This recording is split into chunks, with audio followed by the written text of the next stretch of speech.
Hello everyone, this is your friend Naruto Multiverse 2.0 and we are back in new fanfic. What if Naruto was the only shinobi without a fate seal until Anko, Kurotsuchi and Mabui chose him? Part 2. Sarutobi inwardly groaned while the council had their jaws dropped to the ground. Most couldn't believe their ears. It just couldn't be possible. How was it possible? Granted, Team 7 had the Uchiha on his team and he was considered the Rookie of the Year. To face Kakashi along with the Demon Brat and win was just astounding, but that wasn't what shocked them. No, they had more or less expected that, but they didn't expect what Kakashi had told them. Can you please tell us that again, Hatake-san? Kaharu asked. Right in front of the entire council was Kakashi with his casual look of laziness. He rubbed the back of his head before slightly bowing to the council members and proceeded to answer them, again. It is true. Naruto Uzumaki managed to bring Sasuke and Sakura together. With him as the center, they were able to try and overpower me with their teamwork. Also, Naruto had some kind of weapon. It wasn't like anything I had ever seen before, Kakashi answered, still remembering the deadly Fuma Shuriken that Naruto had. It could be said that not much could surprise the copy ninja, but something like that with so much elemental diversity had just shaken his core. In all honesty, if Kakashi hadn't used his Sharingan to predict the spinning point of the unusual Fuma Shuriken's blades, then he most certainly would have been in the hospital. It could also be said that Kakashi, as well as all other Junin and Anbu, was up to date with all forms of weaponry that Konoha had to offer, but he had never, and he meant never, seen something like that before. Least of all from the dead last of the academy. The clan heads remained silent. Hiyashi just glared harshly at the floor while the others were more contemplating. They were trying to wrap their heads around the very idea of a genin like Naruto actually posing a threat to, no scratch that, actually posing a challenge to Kakashi Hatake, one of Konoha's best Junin shinobi. Danzo didn't let it show, but inwardly he had a small grin across his face. Damn it, Hokage-sama, see what you have done. We have to kill it now. It was a match for Kakashi. It's obvious that he'll wage war on us all. We'll die and it will be your fault for going easy on the brat. Someone shouted at the top of their voice. The civilian council nodded fervently as shouts of killing Naruto came across the room. Soon, Kakashi and Sarutobi winced at the outcries before Sarutobi finally had enough. Silence, he shouted, blasting a key in every direction, getting the clan heads to shift uncomfortably. The civilians finally decided to shut their mouths as some cowered before the power of the Sandame. Seeing that he was able to continue, Sarutobi lowered the pressure and turned back to Kakashi. Kakashi, can you give us a description of this weapon? Sarutobi asked. Kakashi nodded and began to describe. Yes, Hokage-sama. It was obviously a Fuma Shuriken, but the out length of the four blades were spiral-shaped. They were a very shiny black metal that could glimmer in the sunlight like a precious gem. The spiral-shaped blades allowed for the centrifugal force of the shuriken to continue spinning more than an ordinary ever could, thus making it more deadly. Across the blades were seals, each aligned to a specific element of fire, water, lightning and wind. Kakashi's voice then started to shake, which caught the attention of everyone in the room. Then when Naruto threw it, he shouted Kai, and fire, water, lightning and wind poured from the shuriken. They somehow melded together and the shuriken increased in dangerousness. If I didn't snap out of my stupor and substitute with a log, then that would have landed me in intensive care in the hospital.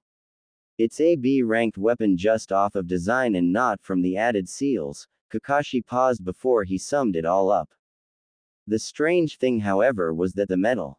It looked exactly like the metal that was showcased by Exodus Metals in the promotion just a month ago, Kakashi said before Mebuyuki Haruno slammed the table in front of her and stood to her feet. That's absurd. Exodus Metals is a multi-million yen franchise that promotes weaponry to Konoha. Why would they ever do business with that boy? She insinuated while Kakashi shrugged his shoulders.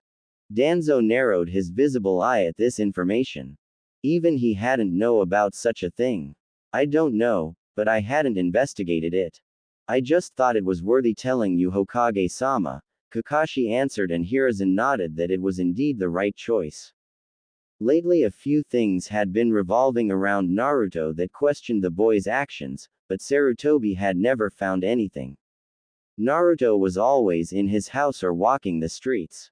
It made Hiruzen wonder just when the blonde trained, but being in the forest of death, then it could be said that Naruto was obviously doing something, but what then? Even Sarutobi wasn't sure.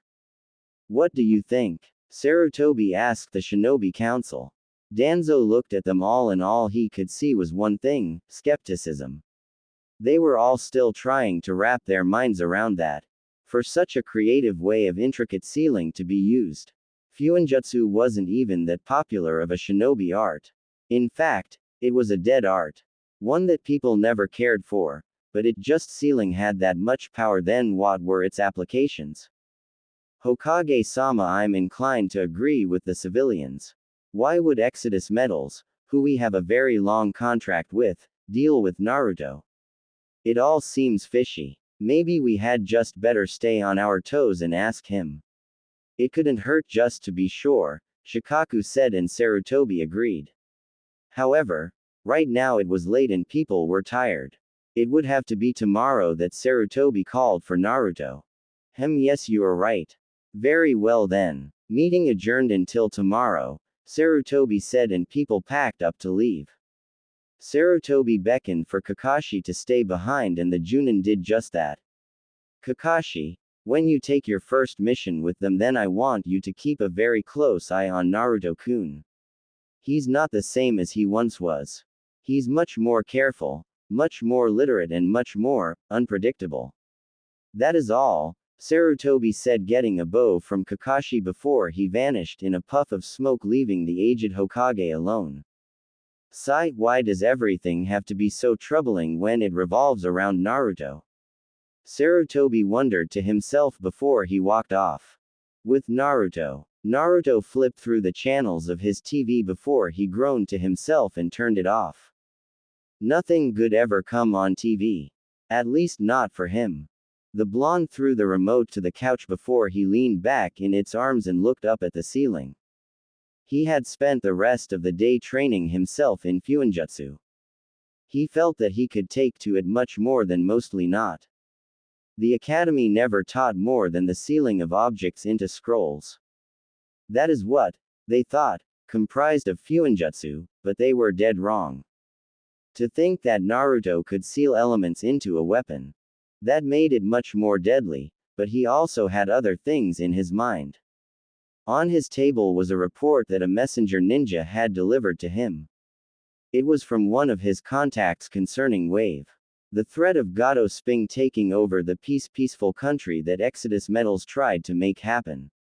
It was nearly successful until someone told Naruto that Gato had disposed of Exodus Metals employees, workers, and supporters.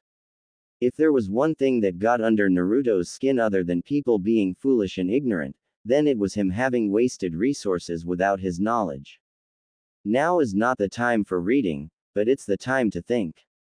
How can I get over there? It wasn't as easy as it was when I was 7, Naruto thought to himself. He then felt his stomach get a little heavier and he noticed Fu, Tuka and Rinko barking lovingly at him.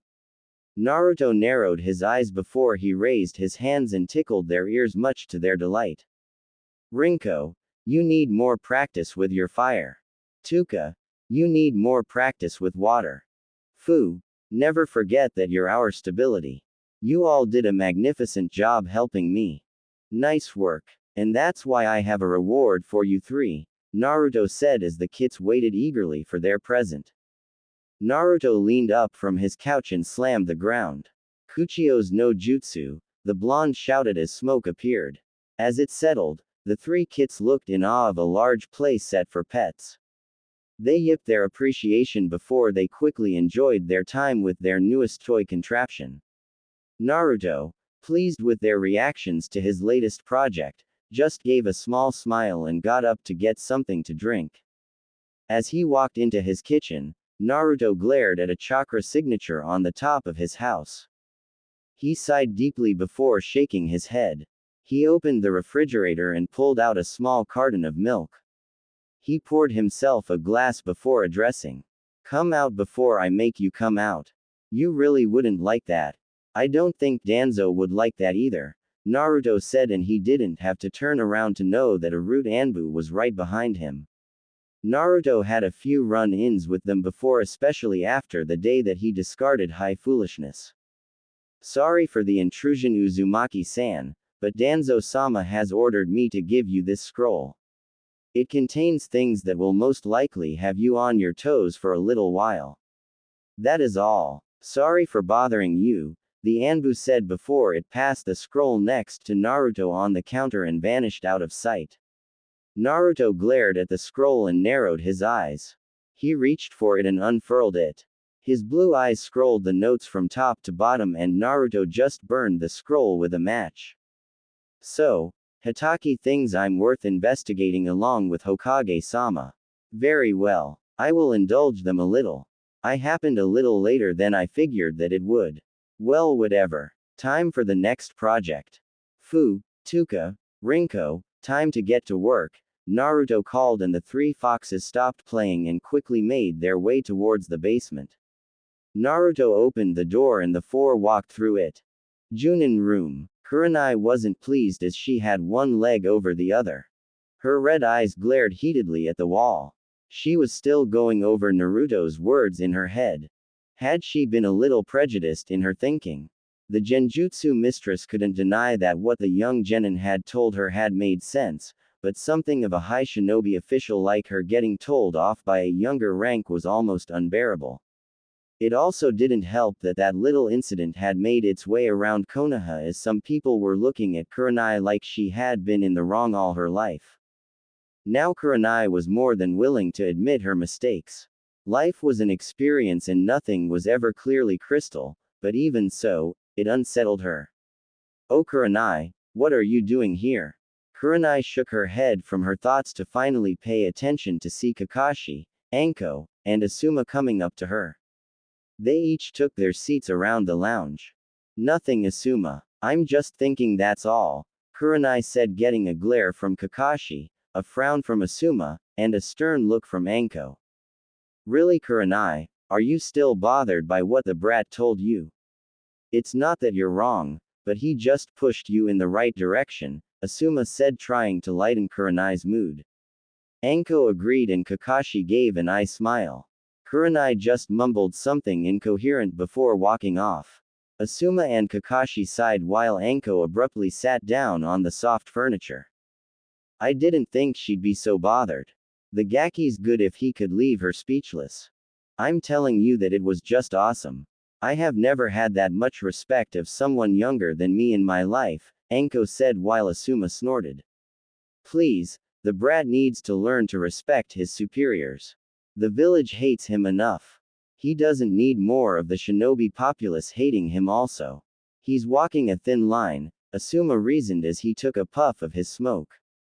It could stand to be said that the Sarutobi clan were avid smokers or something of that nature. Yes, but you have to admit that the Gaki's got some skill if he even surprised Kakashi the way the guy spoke.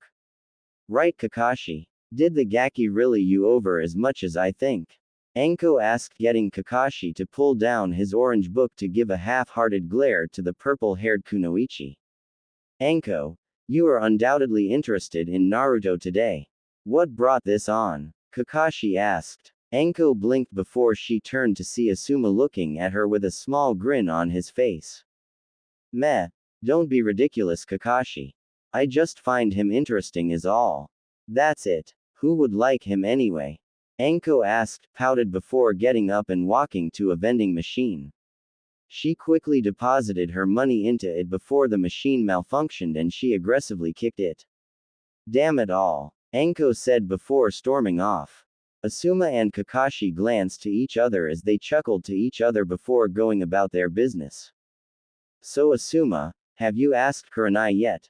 Kakashi asked, and Asuma knew what he was talking about. The Sarutobi Junin widened his eyes before he looked at his seal and sighed. It's not that easy, Kakashi. Besides, I would like nothing more than to have Kurenai as my partner, but I fear that if I do then I will lose the happiness that I would want with her.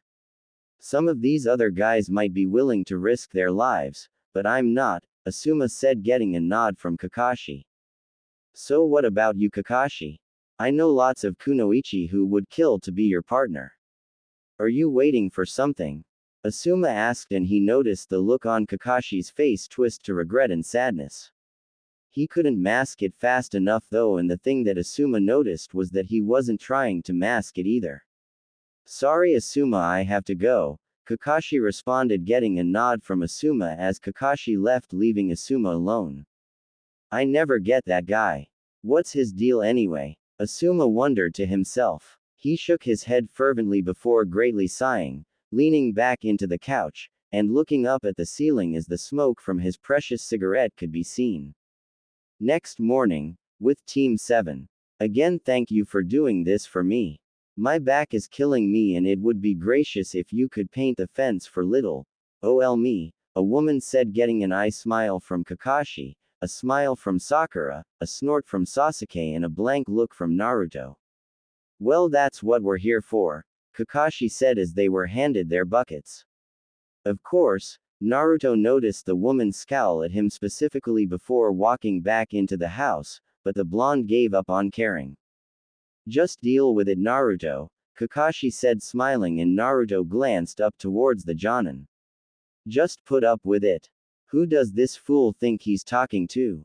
I've put up with more shit than he ever will, Naruto thought to himself before shaking his head of such thought. It would be foolish to get emotional off a comment.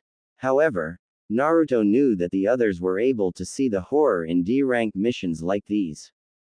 A few hours later, was his point proven? Man, they can't do this themselves. Sakura asked as she took a paintbrush to wipe down the fence with. Sasuke just grumbled to himself while Kakashi gave an eye smile as he watched his genin work. They had taken the D-rank mission that was supposed to be, as Kakashi quoted, helping them with their teamwork and to get used to each other. However, both Sasuke and Sakura knew the truth. They knew that this lame-ass chores were just assigned by civilians who didn't have anything better to do and just wanted to be lazy. Kakashi, this had better be worth it or I swear I will kill you, Sasuke grumbled to his teacher. While he was doing this, his family's murderer was out in the world, still breathing, still walking. It pissed him off. Ma Sasuke, you will understand the purpose soon enough.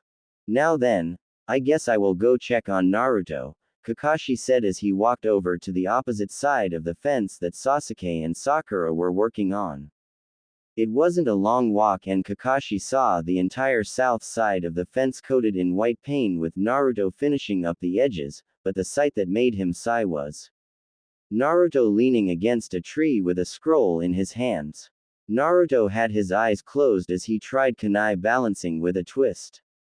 Naruto now tried to make the kunai spin on his fingertips with his chakra while keeping it balanced accordingly. Kakashi turned his head and he saw Naruto's kits running around along the outer rim of the fence, allowing the other Naruto to work progressively. He then sighed and closed his book before tapping the blonde on the shoulder. Naruto opened his eyes and they slowly formed into a glare before he looked up to see a smiling Kakashi. I'm very irritated right now, Hatake. What do you want? Naruto asked, and Kakashi would have scolded Naruto on respect, but the dark glare he got from the blonde just told him to cut his actions and just talk. Naruto, I didn't know you knew the Kage Bunshin technique, Kakashi said. Naruto rolled his eyes and grumbled. I don't. That is an elemental Bunshin. It's just an advanced version. I didn't care for the Kage Bunshin technique. Are we done now? I'd like to train as much as I can since I'm forced to tolerate your presence along with my two teammates, Naruto said before he felt Kakashi tap him on the head with his book. Naruto, these missions are to promote teamwork. You can't get the crazy missions already. It doesn't work that way, Kakashi spoke and Naruto rolled his eyes. Hatake, don't be so foolish. You know it, I know it, Hell, even the civilians themselves know it. That whole teamwork bullshit might fly with you, but it doesn't with me. Back in your time, a girl like Haruno would never have made it to Genin. Also, you know that this isn't about Genin getting teamwork. It's just all about Konoha getting as much money as possible, even if it's to demean itself to manual labor of its civilians, Naruto said before he continued. Kakashi eyed Naruto for a little bit and he noticed the Bunshin finish. It saluted Naruto before it dispelled in water that just fell to the ground. Well, I'm done with my side. Can I go now? Spending any more time here will not benefit me, Naruto said, and Kakashi was more than a little put off. He could deal with Naruto's attitude as he figured it was something akin to young people and their developing, but Naruto was getting out of hand. No, you are going to help Sasuke and Sakura. Now get up away from the tree and walk to the fence before I write you for insubordination, Kakashi ordered, and he immediately noticed the temperature drop. Naruto's hair covered his eyes before the blonde stood to his feet. He patted his legs, recalling Rinko, Tuka and Fu to his person. They walked up to him and growled at Kakashi harshly while Naruto glared up at him. I'll make it blunt, Hatake. Whatever I do for myself and those important to me. Believe me when I say that you don't want to anger me. Now, I'll comply with your wishes, but you will know this right now. You ever, and I mean ever, use that tone with me again, then I'll leave Konoha destitute. Remember that, Naruto said, walking off, allowing the temperature to turn to normal. Kakashi glared at the spot where Naruto had been laying. He wondered what Naruto could mean by that. Naruto wasn't a thief, well, he wouldn't be a good one, and Konoha had one of the highest economical money advantages to date. To try and make Konoha destitute was like claiming that Sunagaku could be turned into an ocean of water. It just wasn't possible. I guess it was just an empty threat, Kakashi thought to himself before nodding and walking off. He saw Naruto kneel next to Sasuke and Sakura and begin to work along the fence, allowing Team 7 to have their mission done within no time. Finally we're done. Hey Sasuke-kun, I know this new cafe that just came out. Wanna? No. Sasuke rejected Sakura's offer as the Uchiha walked off, having enough of his two hassles for the day. Sakura sighed and saddened her eyes while Naruto rolled his eyes and began to walk off before he was grabbed by Kakashi. What now? I did the work, Hatake. What's next? Naruto asked, though he had a good idea of what Kakashi wanted to say to him. Come to the council room in 1 hour. You have some things to answer for, Kakashi said in all seriousness. Naruto just glared at the copy ninja before snorting and continuing to go off on his own route. Kakashi visibly sighed as he wondered how this meeting would go. Sensei, did the baka get in trouble for something? Sakura asked, getting Kakashi to look at her. He then smiled at her and shook his head. No, Sakura, he's not. They just need to ease their troubled minds is all. Nothing for you to worry about. Go home, Kakashi said, and Sakura nodded with a happy smile before walking off to try and catch up to Sasuke. Kakashi just shook his head and looked at the clouds. Something told him that it was going to be that easy. Good or not, he wasn't sure he was going to like this. 1 hour later, council room. The council all assembled and the Anbu maintained their posts towards the front, sides, and overhead for anything to happen. They weren't sure why, but they didn't really care. Either way, it had to do with them and they just had to do their jobs so that they could go home and try to relax like they always did. Some of the council was busy talking with each other for a few minutes before they all heard the doors open. People turned their eyes and instantly growled, sneered, or glared at Naruto and his kits as they came through the door with Kakashi following them.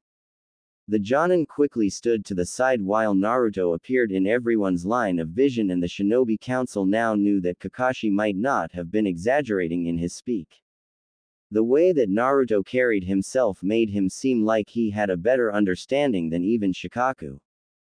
The genin had those cold, Blue eyes that could be compared to another blonde-haired person that everyone knew had existed, but maybe it was coincidence. However, they all also noticed something else. The way Naruto glared at them all. He didn't care about them at all. From the civilian side right to the top of the shinobi side. Whatever judgment or reasoning they had for anything, he would never actually care about it. Naruto-kun, do you know why you have been summoned? Sarutobi asked, and the blonde glanced from the civilian side to the shinobi side. Of course he knew why he was here, but the council liked to spout its mouth like an ill-treated child, so Naruto would treat it as such. No, I do not, Hokage-sama. Hatake has no informed me, Naruto said, and that already got some things started. Boy, Kakashi Hatake is your sensei as well as commanding officer. You will show him the proper respect. Is that understood? Hiyashi asked, but to everyone's amazement Naruto just stayed silent as he kept his eyes on two people.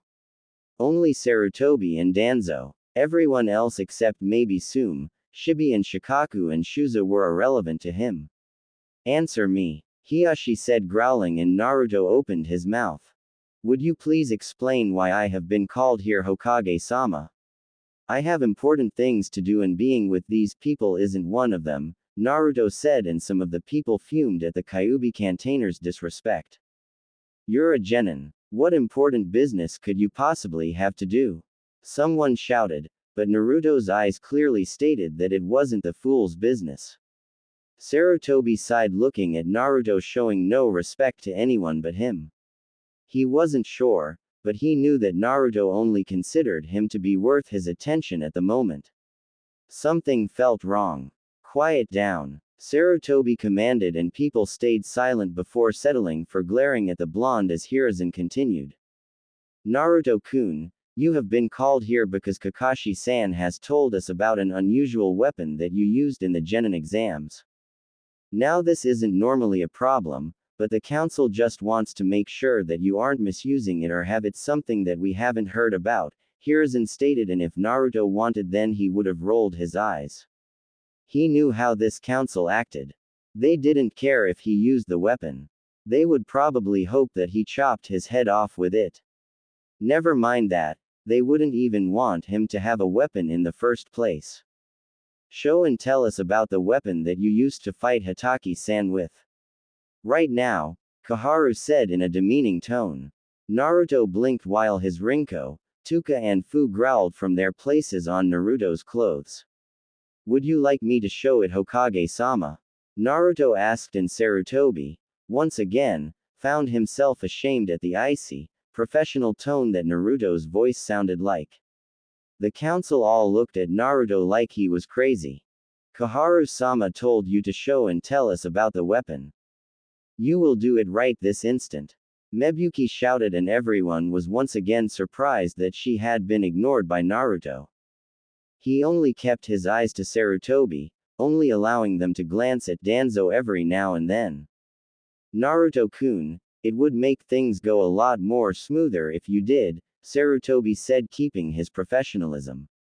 Naruto bowed obediently. He quickly reached into his pouch and pulled out a scroll. He showed it to everyone before unfurling it. Everyone could see the complex seal arrays across it, but somehow the shinobi knew that it was meant for storage. Naruto did a few hand signs and slammed the scroll. A poof of smoke came and everyone could see a single blade with a handle. Naruto picked it up and showed it. Like Kakashi said, it was definitely black and the blades were curved into a spiral, increasing its effectiveness in killing someone, but everyone could see that most of the blades were retracted. So, Naruto detracted them. He swung the blade and quickly the extra 3 blades came out into a swirl while the handle protected Naruto's hand from them all. On each blade was what Kakashi had said, the kanji for fire, water, lightning, and wind on each of them individually. Kakashi flinched from the reminder of the power behind the weapon. The same weapon that seemed to be only a B-ranked weapon on its own. Its mysterious aura really made him shiver. The Shinobi Council narrowed their eyes, but they couldn't deny the craftsmanship of the weapon nor the beauty of the object. The way it shimmered in the lights in front of everyone. Its black texture making it all the more ominous.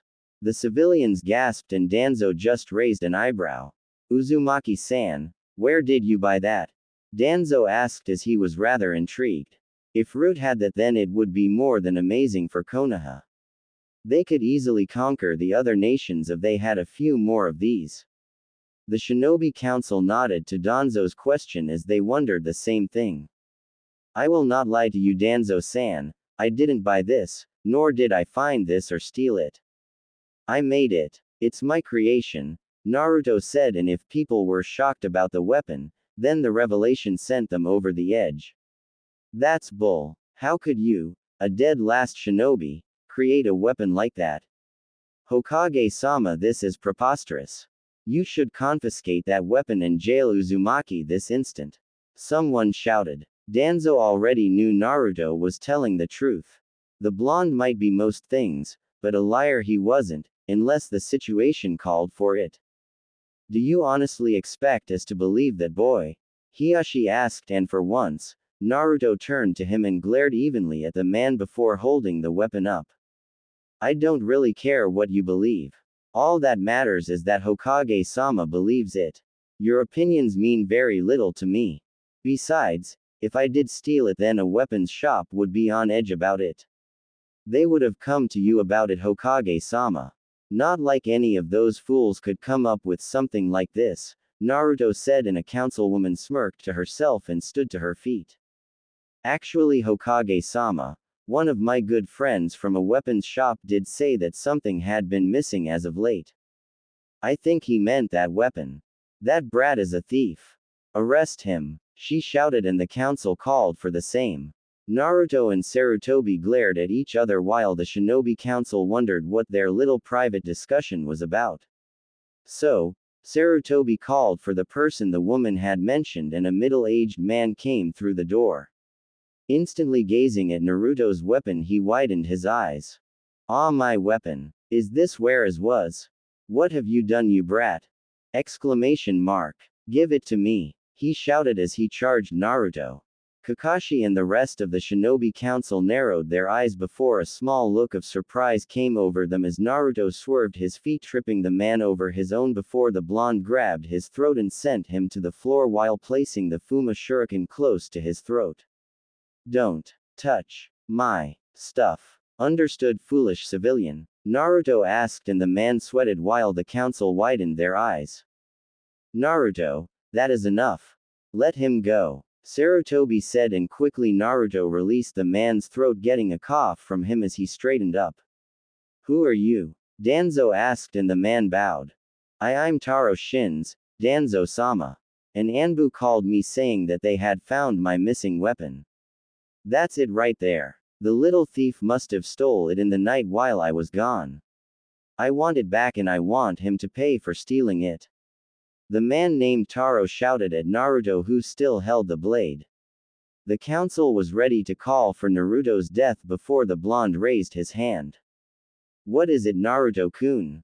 Sarutobi asked as the council glared at him. Hokage-sama, before this fool tries to run my name and integrity through the dirt anymore, may I hand the weapon to him? Naruto asked, and Mabui jumped up. So you admit that you stole it, brat? Mabui shouted, and Naruto turned to her. Silence, you fool. I'm just about to foil a foolish attempt. Here, Taro-san, your weapon. However, I would like to know, can you retract the blades? Naruto asked, and Taro sweated. The council glanced to him as Naruto held out the weapon in front of him to take. Taro snorted and took the weapon. Immediately as he took it, everyone noticed that he struggled to just lift it up, showing that it was quite heavy in its own right. Taro gulped and turned to the councilwoman to his far left. She nodded earnestly, and Taro tried his hardest to retract the blades. The Shinobi Council narrowed their eyes, and so did Sarutobi and Danzo. After a few minutes, Taro grinned and successfully retracted the blades just like Naruto had done. Told you it was mine. The weapon shop owner said, getting a nod from Naruto. The civilians grinned successfully before they heard Naruto speak. I can't deny that you did, Taro-san. Now then, I'd like a question from you. As I'm sure you know that metal is quite rare. It is yours after all. Now please answer me this. That metal has to be burned at what degree? 220, 400, or 350? Naruto asked and Taro gulped again. He stupid brat. Obviously it had to be burned at 400 degrees Fahrenheit or it would melt, Taro said, and Naruto just glared and closed his eyes. You are a disgrace to the weapon-making business. The answer was none of those. The real answer is that it has to be burned at 299.9 degrees exactly, or two things will occur. If too low, then it won't soften. If too much, then it will lose its edge properties. Get out of my sight, worm, Naruto said, taking his weapon back. Taro widened his eyes while Sarutobi glared. Anbu, arrest Taro-san immediately, he ordered, and the Anbu dragged a yelling Taro off somewhere. Naruto pocketed the weapon and the councilwoman growled as her plan failed. Then Naruto-kun, we have acknowledged that it is yours truthfully. Now then, can you please tell us, what is the name of that metal? Sarutobi asked, and Naruto folded his arms. Even if I told you, you wouldn't be able to mine it, Hokage-sama, but you are in charge. The metal is known as Uzuin. It's called this, I believe, because I found it near a whirlpool. That's where the metal is in its raw form. I wouldn't recommend going for it, as only those with my chakra levels could even hope to get it, Naruto said, getting a scowl from the civilians as they hoped to get their hands on it as well. Well, Naruto, since you're the only one who knows where it is and can perfect it, then would you mind making some for your team? And for the village? Kakashi asked with an eye smile. Truthfully, he would love to have one. No doubt he could create something amazing with it. He could train Sasuke and Sakura to use it, and their team might have a better shot if he nominated them for the Chunin exams. However, Kakashi came to the full force of Naruto's piercing glare before the blonde snorted. Don't think I forgot your tone, Hatake. Now then, I don't mind making them for the village, Naruto said, and people brightened up immediately before Naruto continued. So long as they pay me 1 million yen per purchase. Kunai and Shuriken are 20,000 yen. Fuma Shuriken are 40,000. Swords are 150,000. Custom are 50,000. Depending on what they want, the price will increase or decrease. A complete set of more than 6 for each results in 1 million yen. Thank you, Naruto said with a bow, and the civilians dropped their jaws. That's outrageous. That's as much as an S-rank mission. You're crazy if you think that Konoha is gonna, a male merchant yelled before he was silenced by Naruto. Fine, go and try to find the location. Even if you do, then you won't have the permission to go. Also, if you're not a shinobi, then you're dead. Am I excused, Hokage-sama? Naruto asked, and Sarutobi nodded. Naruto, I would like to speak a little later about those prices, Sarutobi said, and Naruto nodded before he spun on his heel and made his way for the door before he felt his shoulder grabbed again. Naruto, we're a team. You made such good weapons. Don't you think it would be wise to share it with your friends and your sensei? I could teach Sasuke and Sakura to use them, and the weapons are really strong.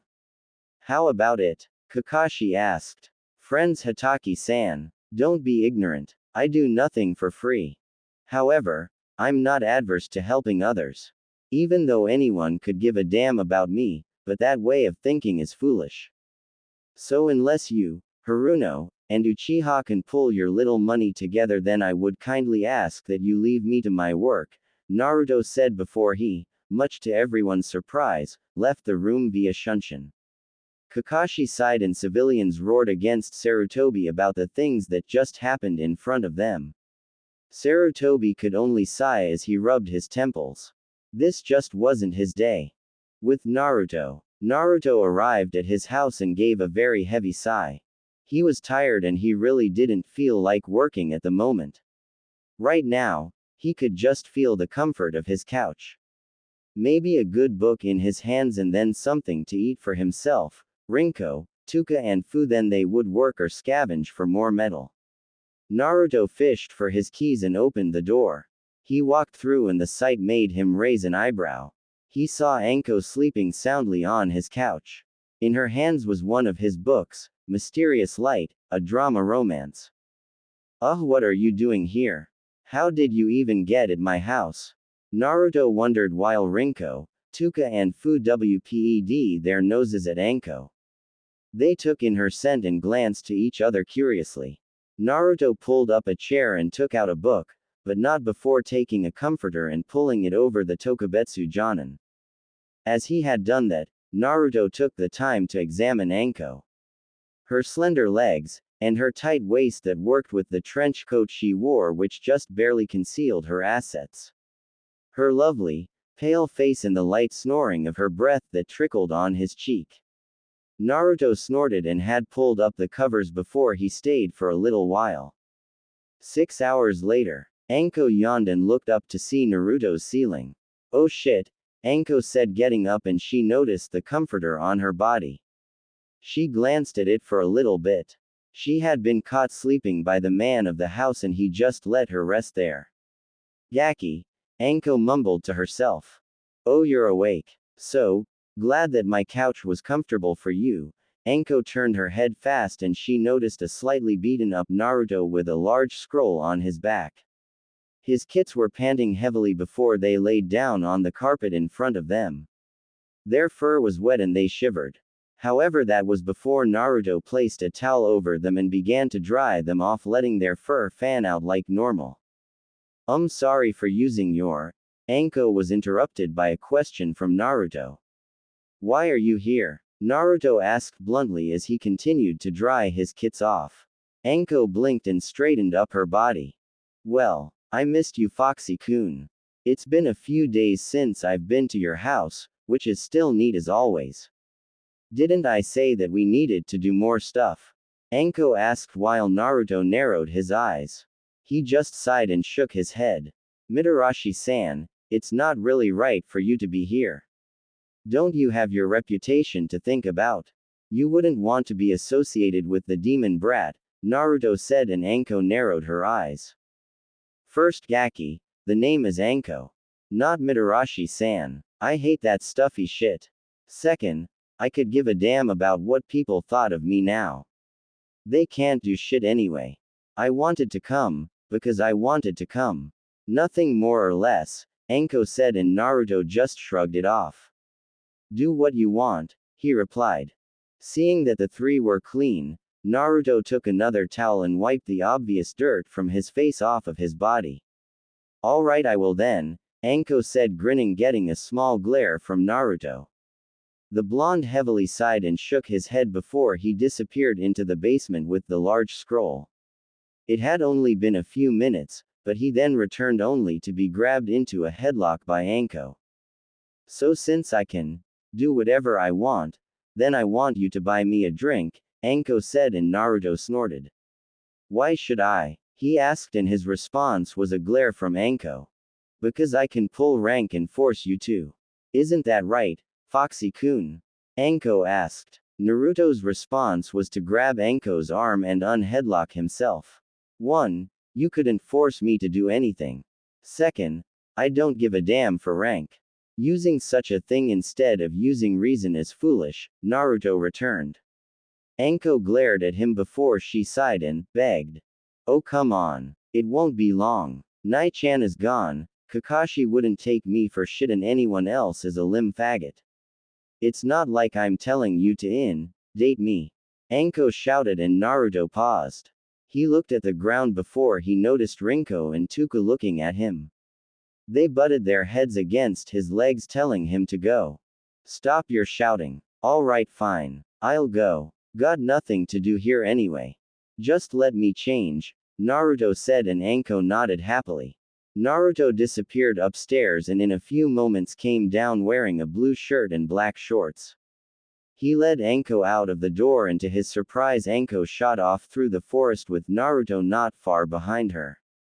They raced across the trees and Anko was surprised that Naruto could actually keep up with her. It was another thing that she had found to be amazing about the person behind her. Naruto didn't even look winded. Not bad. Let's see a little more, Anko thought before she grinned and vanished in a flash of speed, leaving Naruto behind. The blonde narrowed his eyes before a small grin appeared on his face. Interesting. Anko hopped through the trees in a blazing speed before she made it to the gates. The Tokubetsu Jonin huffed and leaned against the metal. Sucker, she said before she felt a tap on her shoulder. Too slow, Naruto said next to her, and Anko widened her eyes considerably. Not bad for a brat, Anko said, and Naruto just took it sparingly. They stopped the run and just casually walked towards the village. Somewhere else. Man, I tell you, Kurenai-sensei was brutal during training today. I wonder what happened to her, Kiba said while Shino and Hinata stayed silent. They didn't say anything. However, they couldn't deny that what the Inuzuka said did hold to truth. Kurenai had been sort of hard in the training. Mostly on Kiba for some reason, and she always seemed to be muttering to herself. They were lucky that she got called away on a mission and wouldn't be back for a good little while. So, what do you guys want to do? Kiba asked. I have to go home soon. Ootu-sama said that I should, Hinata said shyly, getting a nod from Kiba and Shino. Aw, really? Well, that sucks, Kiba replied. Isn't that Naruto-san? Shino asked. At the mention of Naruto's name, Kiba and Hinata quickly turned their heads as they did notice Naruto in the streets. They could see some people muttering to themselves while Kiba and Hinata, much to their confusion, could see a woman walking next to him.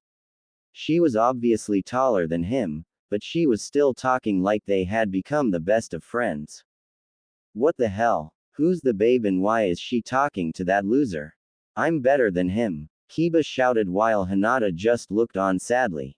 However, inwardly, she was growling and clenching her clothes. Shino didn't seem to have an opinion whatsoever. Hey guys, what are you looking at? Shino turned his head as he noticed Shikamaru, Choji and Ino walking up to them. Hinata pointed a shaking finger in front of her as Team 10 looked. Shikamaru raised an eyebrow while Ino gaped. Choji just ate his CS as Ino shook her head. Is that woman blind? She's with the class loser. Ino shouted, getting Kiba to nod. Maybe Naruto is trying to get a partner. Besides Sakura-san, he's the only one to not be from a major clan, Choji said, and everyone seemed to accept that before Kiba snorted. Please, I'm more of an alpha than that asshole is. What would she see in such a loser? Kiba asked, and no one could say anything. Troublesome is what is it? Well, except for that, courtesy of Shikamaru Nara. Ino suddenly grinned and rubbed her hands together. Let's follow them. She opted, and everyone else except Shino, Shikamaru and Choji agreed. With Naruto and Anko, Anko grinned happily as her blonde companion had followed into step with her. Naruto had his hands in his pockets, just letting Anko guide him through the streets of Konoha. She didn't even mind the stares of the people against her and Naruto. She was used to such shit, and Naruto didn't seem to care about it either. He just took it all in stride as always. So, where should we go? Anko asked, and Naruto snorted. I was here to just buy you a drink. Once that drink ends, then I'm out of here, Naruto said, and he noticed Anko's grin lessen. It then quickly shot up and the blonde glared. Fair enough. Hey, come on. Before you buy my drink, how about we play a game? Anko asked, and Naruto rose an eyebrow before he felt himself dragged into a casino. Naruto rolled his eyes as they entered. Why would they go in there? This doesn't seem like a date, Ino said while Kiba snorted. Would you expect the Dobi to know how to do a date? Kiba asked, and Ino shook her head laughing. However, both could feel the slowly, but steadily rising ki from Hinata, who had her Byakugan active. Come on guys, this is troublesome. Let's just leave them alone before we get in trouble, Shikamaru said to them. This could be an interesting development, Shino said, adjusting his glasses. Shikamaru groaned as the two squads tried to enter into the establishment before they were pushed out of the way by a guard. Read the sign, brats, he said, and they looked to see a sign that say, no one younger than 16 is allowed to enter here. Ino growled and so did Kiba. Then what about the Dobi? He's our age and he got it with that purple-haired lady. Kiba protested and the bodyguard raised an eyebrow. He went back a few minutes and indeed he did notice a blonde kid about their age going in, but he also noticed. Oh well, sorry about that. She's one of our members here, so she's allowed certain privileges. Better luck next time, brats, he said before he casted them away. Teams 8 and 10 growled before they decided to wait near a shop for them to come out. Meanwhile, Naruto and Anko entered the casino to see people playing before she grabbed him and took him through the slots. You brought me here to play slots? Naruto asked. To him, gambling was for the weak. Those who couldn't get money on their own or those who were just as irresponsible as they came. However, he had dabbled in it and it could be said that he had a reputation. Hey, isn't he that guy? Oh man, doesn't that woman know who she's with? Oh man, where are they going? We've got to follow, some people said as Anko noticed a large crowd of people gathering. She came up to a door and Naruto recognized it immediately. He rolled his eyes and sighed. Seems that he would be making a small appearance. Hey you, we want a match in the back. Anko said, grinning, and a man guarding the door they wanted glared to her. Sorry, but the tournament is already going on. You'll have to come back. Tear. Oh, forgive me, Golden Fox Sama. You are always welcome. Please right this way, the man said, and for once, instead of his kits, Naruto gave a small smile. Takashi-san, that's enough. I'm just doing this as a favor to a certain woman, Naruto said, glaring at Anko, who just blinked. Takashi nodded his head earnestly before he brought Naruto and Anko through the door. I'd like to present Golden Fox Sama. He shouted and people immediately stopped playing and glanced towards Naruto. Glaring at him was a gruff man who was smoking a cigar. He smirked at his open table. Right now he was currently enjoying his winning of the tournament that he had just participated in, but he never imagined a legend to make an appearance. This is the Golden Fox. But he's just a damn kid. Hee hee. This will be easy, the man thought to himself with a nod before Naruto walked through the crowds. Anko still seemed surprised that Naruto could be well known in a well-kept casino. It didn't make sense to her, or rather it had made her put up another page in the things that she didn't know about Naruto, into her head. She would find out his secrets. He intrigued her unlike the other brats she had met. Yo, Golden Fox. Haven't seen you in a long time, a man in a suit said before Anko noticed his glare turn ice cold.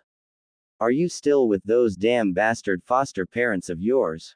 He asked, dealing the cards for Naruto and the tournament winner. Anko raised an eyebrow at what he meant by that, but Naruto responded. Those fools are long gone from my life. Have been since I was 7 and it will stay that way, Naruto said, getting the man to nod his head. Good. Always hated those jackasses, he said before he finished and backed away. People muttered to each other as the tournament winner spoke. Kid, do you know who you're dealing with?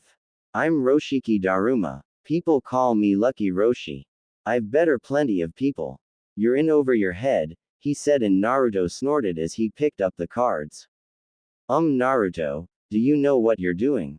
Anko questioned silently into his ear. Naruto just shrugged his shoulders. Is that right? Well then you won't mind playing me in some poker. In this scroll is enough money for you to probably try and buy out the Senju compound to the far north of here. I will bet that, and you will not only bet your winnings, but also do you have a family? Naruto asked, and Roshiki shook his head that he didn't. Good, then you will also bet your house and all its living things. Don't go back on your word. I hate those who do that, Naruto said, and Roshiki nodded, though Naruto noticed it was a hesitant one. You foolishness will be your demise, Naruto thought to himself. Anko gulped as she watched Naruto play. Naruto pulled a card and Roshiki called. Naruto snorted, then took another. After him, Roshiki took a card. They both continued to do this and trade cards with the other. The people gulped as not a sound was heard. The Lucky Roshi versus the Golden Fox. Anko couldn't stand it anymore and quickly pulled someone to the side. Hey, why are you all swooning over the Gaki like he's Kami on Earth? Anko asked, and the person looked at her incredulously. What, have you been living in a cave or something? Don't you know who he is? The person asked, and Anko shook her head as the person, now female looking, looked forward and grinned. He's Golden Fox Sama, the red light district's strongest gambler, she said, and Anko widened her eyes. All in, Naruto said, and Roshi gulped. He could win. He had it made. His cards had lined up perfectly. Nothing wouldn't work for him. This kid was bluffing. And all in was suicidal. Check. End. Roshi called, and they both landed their cards on the table. Outside. Man, what the is taking them so damn long? I wish they would get out here already. Kiba shouted, getting the others to nod. However, they all heard a loud shout, and they turned to see Naruto and Anko running out of the casino with the blonde carrying a large bag as well as a land rights paper. They too shot off into the crowd before an unknown man came out angrily. He looked left and right for them both. Where are you, brat? He shouted at the top of his voice. What the hell just happened? Ino asked as Roshiki ran off to go and find Naruto and Anko, leaving the teams to wonder what they had just seen. Man, it already. This is boring and a drag. I'm going home. My dad is already going to kill me as it is, Shikamaru said, walking off while Shino followed. With Naruto and Anko, both huffed and looked around the corner. Sure enough, they weren't being followed, and Anko laughed. Man, that was fun. How did you do it? That was amazing. The odds were all in his favor and you still beat him with a 2-pair. That was amazing, Anko said, and Naruto just shrugged his shoulders. It was nothing special. It's how I've always done things. Gambling might be for the weak, but it takes the principles of shinobi tactics. Cheat, dominate, crush, and leave the foolish opponent at your feet. But I will admit it to you. I did have fun seeing his face, Naruto said, getting a small smile. Anko nodded her head fast before she noticed one of her favorite bars. She brightened up and grabbed Naruto by the arm. Now what about that drink, Foxy-kun? Anko asked, and Naruto shrugged before they walked off. Both went into the bar and sat at a stool. Anko ordered her drink while Naruto didn't. He didn't drink, and more than likely he wouldn't either. Drinking impairs judgment, and that gives rise to mistakes. It was foolish. Anko took a sip of her drink and smiled. I guess I should thank you. I did need to get today, Naruto said unexpectedly. Anko glanced towards him, and she noticed him staring at nothing in particular. Think nothing of it, ga. Naruto. We're friends, right? Anko asked, and Naruto snorted. Friends, huh? I don't know that word enough. It's weird to me. Even Rinko, Tuka, and Fu aren't my friends. I feel like I'm their father mostly. They don't have anyone and I adopted them. I care twice as much about them as I ever will for my so-called teammates, Naruto said, and Anko sighed. That's a shame. I think you're awesome company, Anko admitted. Well, then you're the only one. Why are you even here right now? Why break into my house? Why do any of that shit? Naruto asked. He wasn't sure why, but he just felt talkative at the moment. Why? Well, I didn't have a reason for it. Well, I guess I can't say that. You are a genin and yet, you never asked anyone to be your partner. Why not? Anko asked, though she could fathom a guess. Don't be a fool, Anko-san. You really think anyone would care to be my partner? I don't need a partner either. I've survived this place for 13 years. I'll be damned if I couldn't take it now, Naruto answered. You know, I thought like you. I thought that I didn't need anyone either. I thought that everyone was out to get me. HMPH, I hated it, but I've got friends. Though I don't have a partner, Anko said, and Naruto turned to her. He saw a longing look in her eyes, but it was replaced instantly. Really? I thought you were the great, and why, Anko-sama? You gonna be picky? Naruto asked, and he lightly flinched as Anko jabbed him in the shoulder. No, brat. I'm not picky. I just refuse to trust anyone to have my back again. Besides, Who truly wants to be the partner to the snake bitch? Anko said, keeping most of it silent and to her own. She quickly downed the drink before she asked for another shot. Outside, 2 hours later. He's in there, Roshiki-sama. Do you want us to go and fight him now? We'll tear him apart and leave his body for the buzzards, someone said while Roshiki held a large weapons. He pounded it into the ground and grinned. You're going to regret making a fool out of me, Golden Fox, he said with an insane grin. Back inside, and HATSS we I wanna AAA get stronger, hick. All Joe W. I am was boss, Anko said drunkenly while Naruto sighed. He shook his head before he paid the bartender to allow them to leave. Yeah, whatever you say, Anko-san. Let's get your drunk ass home, Naruto said to himself as he quickly grabbed Anko and picked her up. Naruto and Anko exited the bar as the blonde huffed to take her home. Oh wait, he had no idea where she lived. Man, you couldn't have passed out after I figured out where you lived? Naruto asked before he dragged Anko through the streets. Naruto-kun, give me a kiss. Anko said and Naruto growled before managing to hide a blush from his face. He shook his head and continued on. Naruto walked through the village asking people for Anko's place, which he was happy that they were too confused to see a genin lugging around a junin to really know just who they were talking to. Finally talking to a busy someone who knew Anko, they gave him directions to her house, which just so happened to be an apartment complex. Naruto dragged Anko up the stairs as Anko started to sing. Yuto, won't you your skin for me? I will arma sn, I can make a sweet cape. Won't you dance or me, oh Naru, too. You rule over ko, Noah.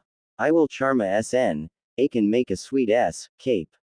Oh Naruto, won't you your skin for me? Anko sang while Naruto brought Anko to her door. Finally. Now then, foolish woman, time to get you in your room so I can leave. Naruto searched Anko's pockets before he widened his eyes. No keys. The blonde groaned and resisted the urge to shout at the top of his voice at whoever was mocking him at the moment. He couldn't very well bust the door down, as that would just get him more attention than he ever wanted at the moment. Naruto sat down and looked at Anko, who had leaned her drunken head on his shoulder. The blonde narrowed his eyes before he noticed Anko had stopped singing. Now she seemed to be mumbling. You were an outcast like me. I wouldn't mind if you were my partner. Z's, Anko finished and Naruto sighed. He shook his head before lifting Anko up and hitting the streets again. Naruto lugged her for a little while and left Konoha, entering the forest before he stopped. The fields were almost too clear. He was surrounded, the people had weapons and they were leaking a premature ki. The blonde sighed and shook his head left and right. Sore losers, I bet, Naruto said to himself with a nod. The blonde quickly laid Anko near a tree and hanged her body while he got to his feet. All right, come out, fools, Naruto said, and bandits quickly appeared all around him. Naruto heard chuckling, and out of a dark alley, he noticed Roshiki glaring at him while holding a massive twin spike club. You pissed me off back in there, brat. You're about to pay for that, he said, swirling his weapon around while the people surrounded Naruto. The blonde shadowed his eyes and smirked dangerously. Foolish man. You think you can compete with me? You think you're pissed? I'm stuck lugging around a damn woman who's as drunk as all shit. People like you piss me off. This is good. I needed a little stress relief, Naruto said, massaging his muscles. Get the brat, Roshiki shouted, and the men quickly charged at Naruto while the blonde sighed. That's it, come on. I have a new toy I want to try, Naruto thought to himself as he placed his hands in his pokes and pulled out 2 kunai. He placed them on the ground and cracked his knuckles. He then took out a kunai and quickly charged at everyone. The first few people tried to swipe the blonde with their swords, but Naruto was too fast as he slid across the ground. He threw 3 kunai at them. One of them blocked and the others lodged themselves in two heads of two men. They fell to the ground, dead. The others growled and charged the blonde some more. They swung their swords, but Naruto swerved through them all. He quickly jumped into the air before pulling his hand back. Futon. Shinkushoha wind release. Vacuum palm wave, Naruto shouted as he launched a blast of wind from his palm, slamming men into the ground as they shouted through the forest. Naruto landed safely before he quickly placed his hands in his pouch and pulled out his Fuma Shuriken. He took out each of the blades as they swirled into the shape that he wanted. Naruto touched the top of the lightning kanji before he grinned. Vanish, along with your ignorance, Naruto said as the lightning from the seal sprayed out and the blonde quickly tossed it into the air. All the men gasped as the lightning connected to the two kunai on the ground, making a sort of tether line. What did you do? Roshiki shouted as Naruto picked up the kunai on the ground. Oh, nothing. Just use the Raiden element to polarize to the two kunai, allowing a temporary connection. Now, I can control the direction that my Fuma Shuriken goes. Here, have a taste. Naruto yelled as he spun the kunai around. Everyone watched as the lightning attached to the kunai and Fuma Shuriken followed his command as swung around as it converged on the men. Fuma Shuriken. Yon Sensoha, the blonde called out as the rest of the elements splashed out and caught everyone into a heavy explosion. The dust cleared and Naruto looked up to see the disgusting remains of dead bandits. He snorted and shook his head, pocketing his kunai and Fuma Shuriken.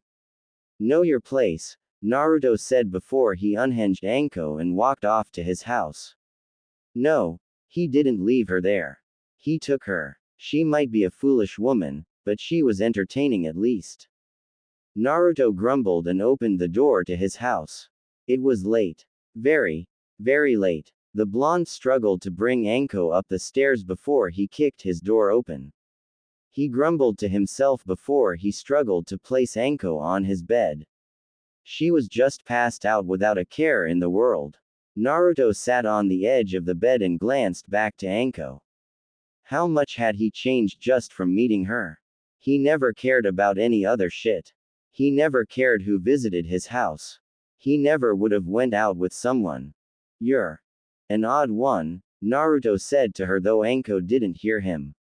Naruto placed her in his bed before he took off his clothes, dressed for bed and went to sleep as well.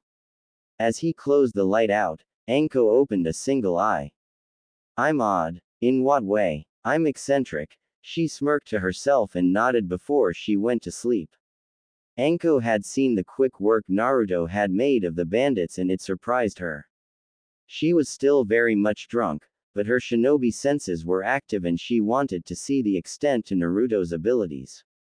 However, she couldn't even get that as the alcohol passed her out. Just like it did now.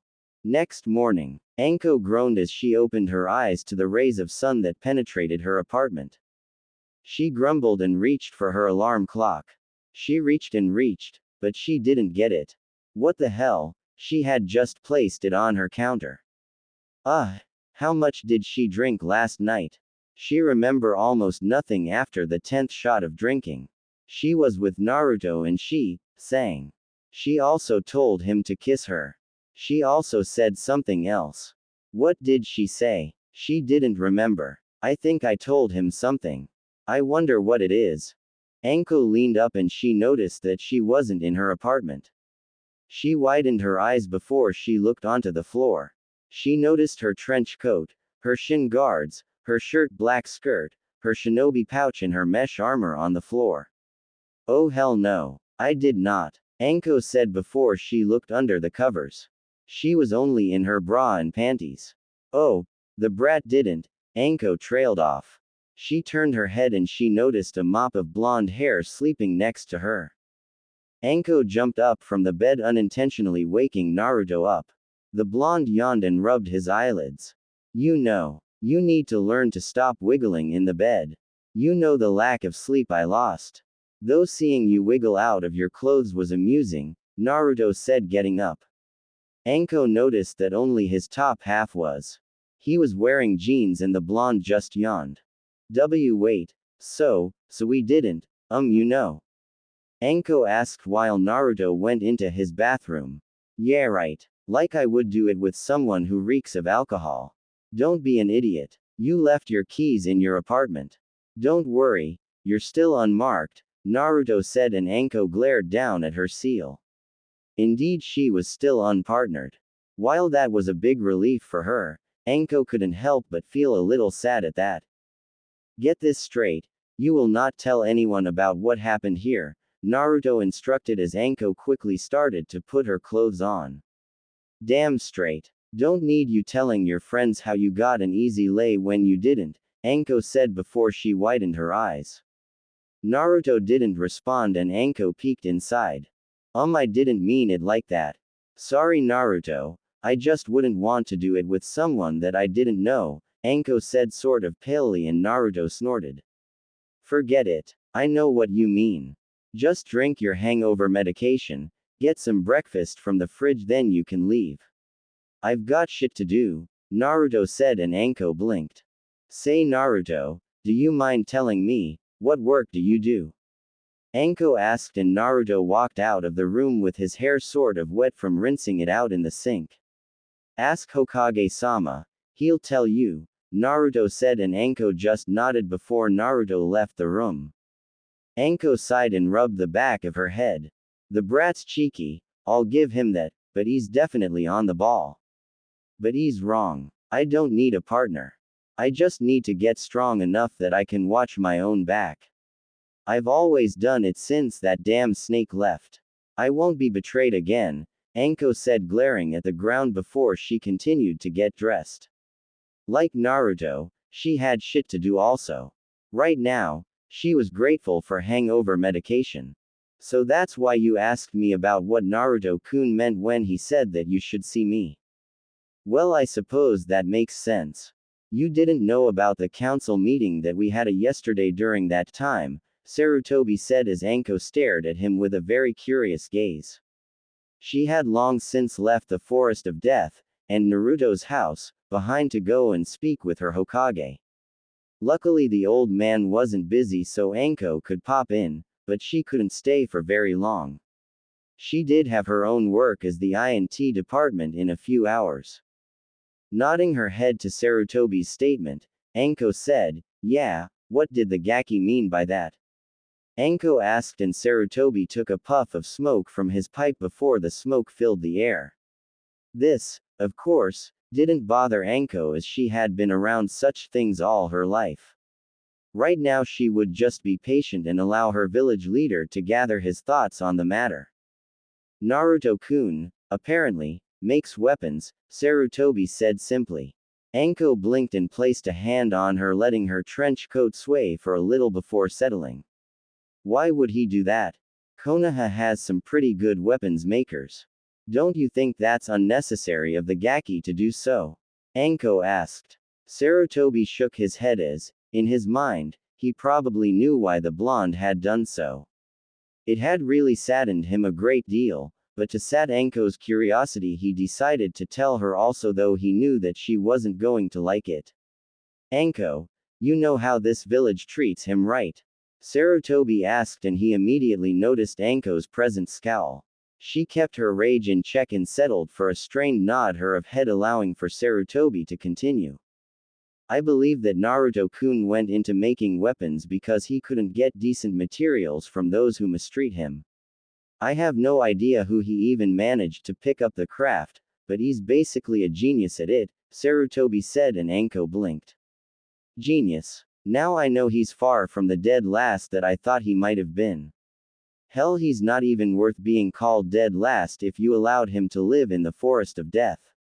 Even I wouldn't do that, Anko countered. Get a small sigh from Hiruzen. I know. Even now I think this is a lapse in judgment, but it was the best idea at the time. I hadn't even considered it. Naruto-kun was the one who did, and he carefully provided reasons as to why this was not only best for him, but for the village as a whole. Needless to say, but I couldn't find a fault with it, and it shows that he can keep to himself.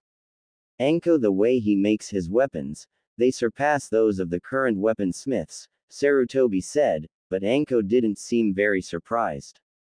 She had tried to remain neutral to it all, but Sarutobi's experienced eyes could see the confusion in her eyes.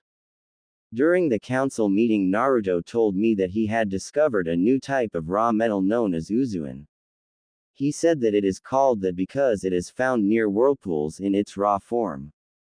The council tried to petition Naruto to build weapons for them, but Naruto obviously takes his craft very seriously.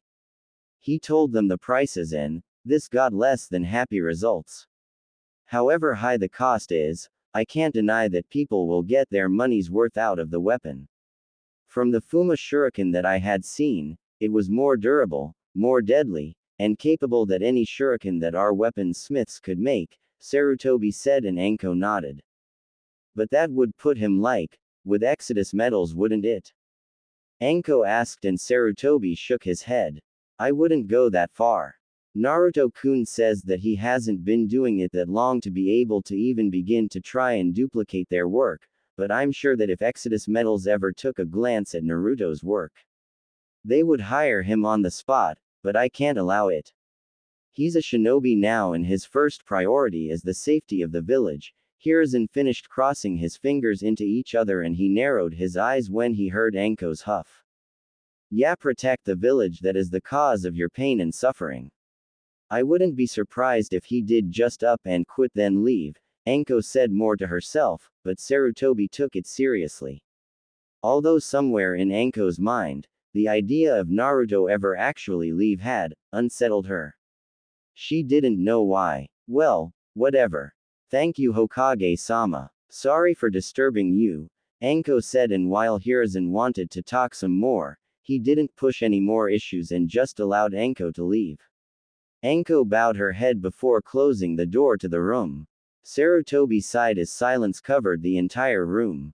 He looked out into the direction that the forest of death was in and closed his eyes, silently praying that everything would go well for Naruto for some reason. Naruto's house, basement. Sparks flew off in front of Naruto's cold eyes as his hands worked tediously at what he was holding. The blonde narrowed his eyes before he turned his head and he noticed a large flame furnace with fire and a large piece of metal inside of the furnace. Since having Anko leave, Naruto had rolled up his sleeves and went into his work clothes. Before their last D-rank mission had ended, Kakashi had told them all that they were to meet up at Training Ground 7 at 9 o'clock. It was currently 10 o'clock for Naruto. He had another 2 hours before his sensei would arrive, so he took it upon himself, and the foolishness of his sensei, to work on another project that had taken him more than quite a few months to try and accomplish. This wasn't like his Fuma shuriken that he, and his kits, could get done in 2 days. No, this had to be more precise. Naruto felt the flames in the furnace diminish and he quickly spoke.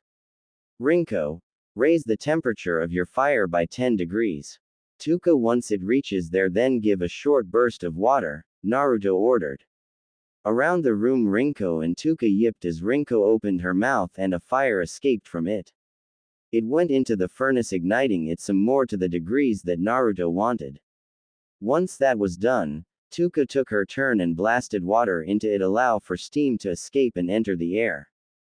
Sweat dripped from Naruto's face as he was currently holding scissors. He made precious snips to some leather gloves for a small opening. Fu, harden your tail, Naruto said, and Fu yipped as the black, male fox raised its tail in the air. He channeled his chakra around it and Naruto nodded. Fu went and slammed the chakra-enhanced tail to a piece of Uzuin to the corner of the room, getting it to shatter. Naruto had taken it upon himself, over the years, to teach his kits how to use chakra like the Inuzuka dogs. They were still quite off with it, but they made up for it with their stamina.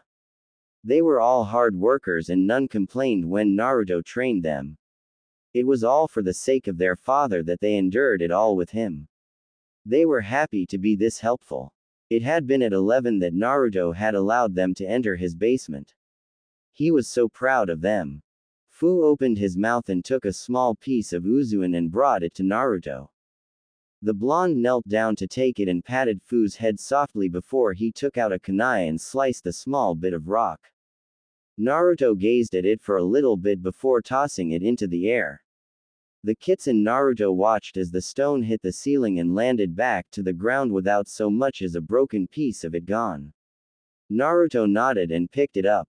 Good. Nice and sturdy in this raw form, Naruto mumbled, and he opened a book of sealing that was next to him. His eyes trailed along an advanced formula and he went back to work.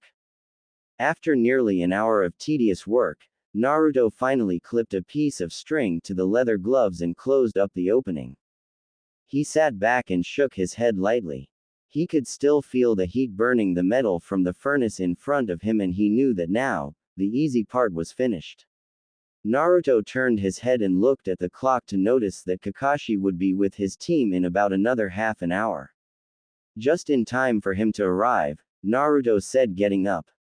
His kits turned to him and Naruto opened the door.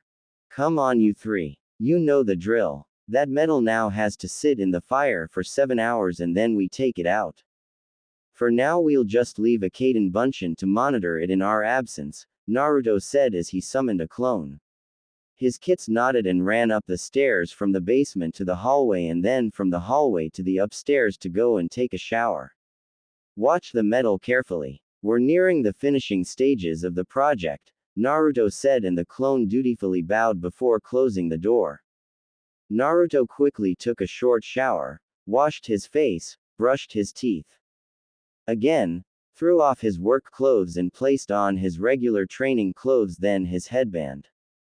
He sighed to himself before shaking his head as Tuka, Rinko and Fu had finished drying their fur and took their places on his body. Naruto grabbed his scrolls, kunai and shuriken sets, and lastly his ID license. Couldn't forget that shit. Naruto opened the door, heard the sounds of various animals across the forest and ran off to meet with his team. Fools they might be, but he wasn't going to be the foolish one and arrive later than their sensei. That would just be disgraceful. Training Ground 7. Sakura and Sasuke growled before the former yawned tiredly. Their sensei told them to meet 2 hours ago and they had arrived dutifully, but now he was just being an ass about it. Add to the fact that their other teammate hadn't even arrived yet and it just began to piss them off even more. However, both were surprised as they saw Naruto land on the ground in front of him reading his orange book. Yurla. Sakura didn't get far as Naruto slapped a silence seal over her mouth. He activated it and carefully leaned against the railing. Sakura widened her eyes and her muffled screams of indecency could be heard by Sasuke and Naruto. Sasuke glared at Naruto, but the blonde took no notice. Oh, he knew that the Uchiha was glaring at him, but he wouldn't give in to a fool's advances. Yo! Sasuke and Sakura looked up to see Kakashi over the railing of the fence behind them. MMMPH. Sakura mumbled and Kakashi narrowed his visible eye before sighing. He released the seal on Sakura's mouth and ripped off the paper, granting her free speech again. Naruto, why the hell did you do that? Sakura shouted, launching a fist at him. Naruto tilted his head and avoided the strike before he surprised Kakashi as he raised his hand and slapped Sakura across the face, sending her to the ground as she widened her eyes at the redness of her cheeks. Naruto, what was the reason for that? Kakashi asked and Naruto didn't answer. The blonde spun on his heel and hopped over the fence while Sasuke looked down at Sakura.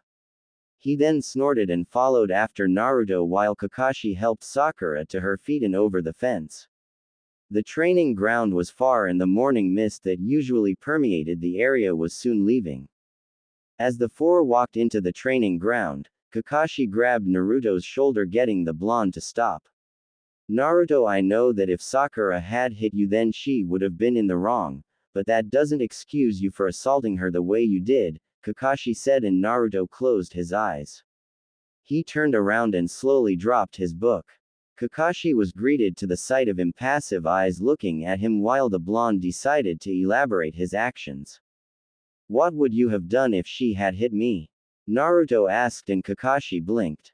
Now that he thought about it, he might not have done anything since it was probably in Sakura's sort of violent nature to be that way. Seeing no answer to his question, Naruto continued. As I figured, Hatake. You would have stood there with that dumb eye smile of yours as she hit me. You then probably would have said something along these lines, Mama Sakura, don't do that, Naruto said, and getting a frown from Kakashi. You tell Haruno that she can take her foolish bullshit somewhere else.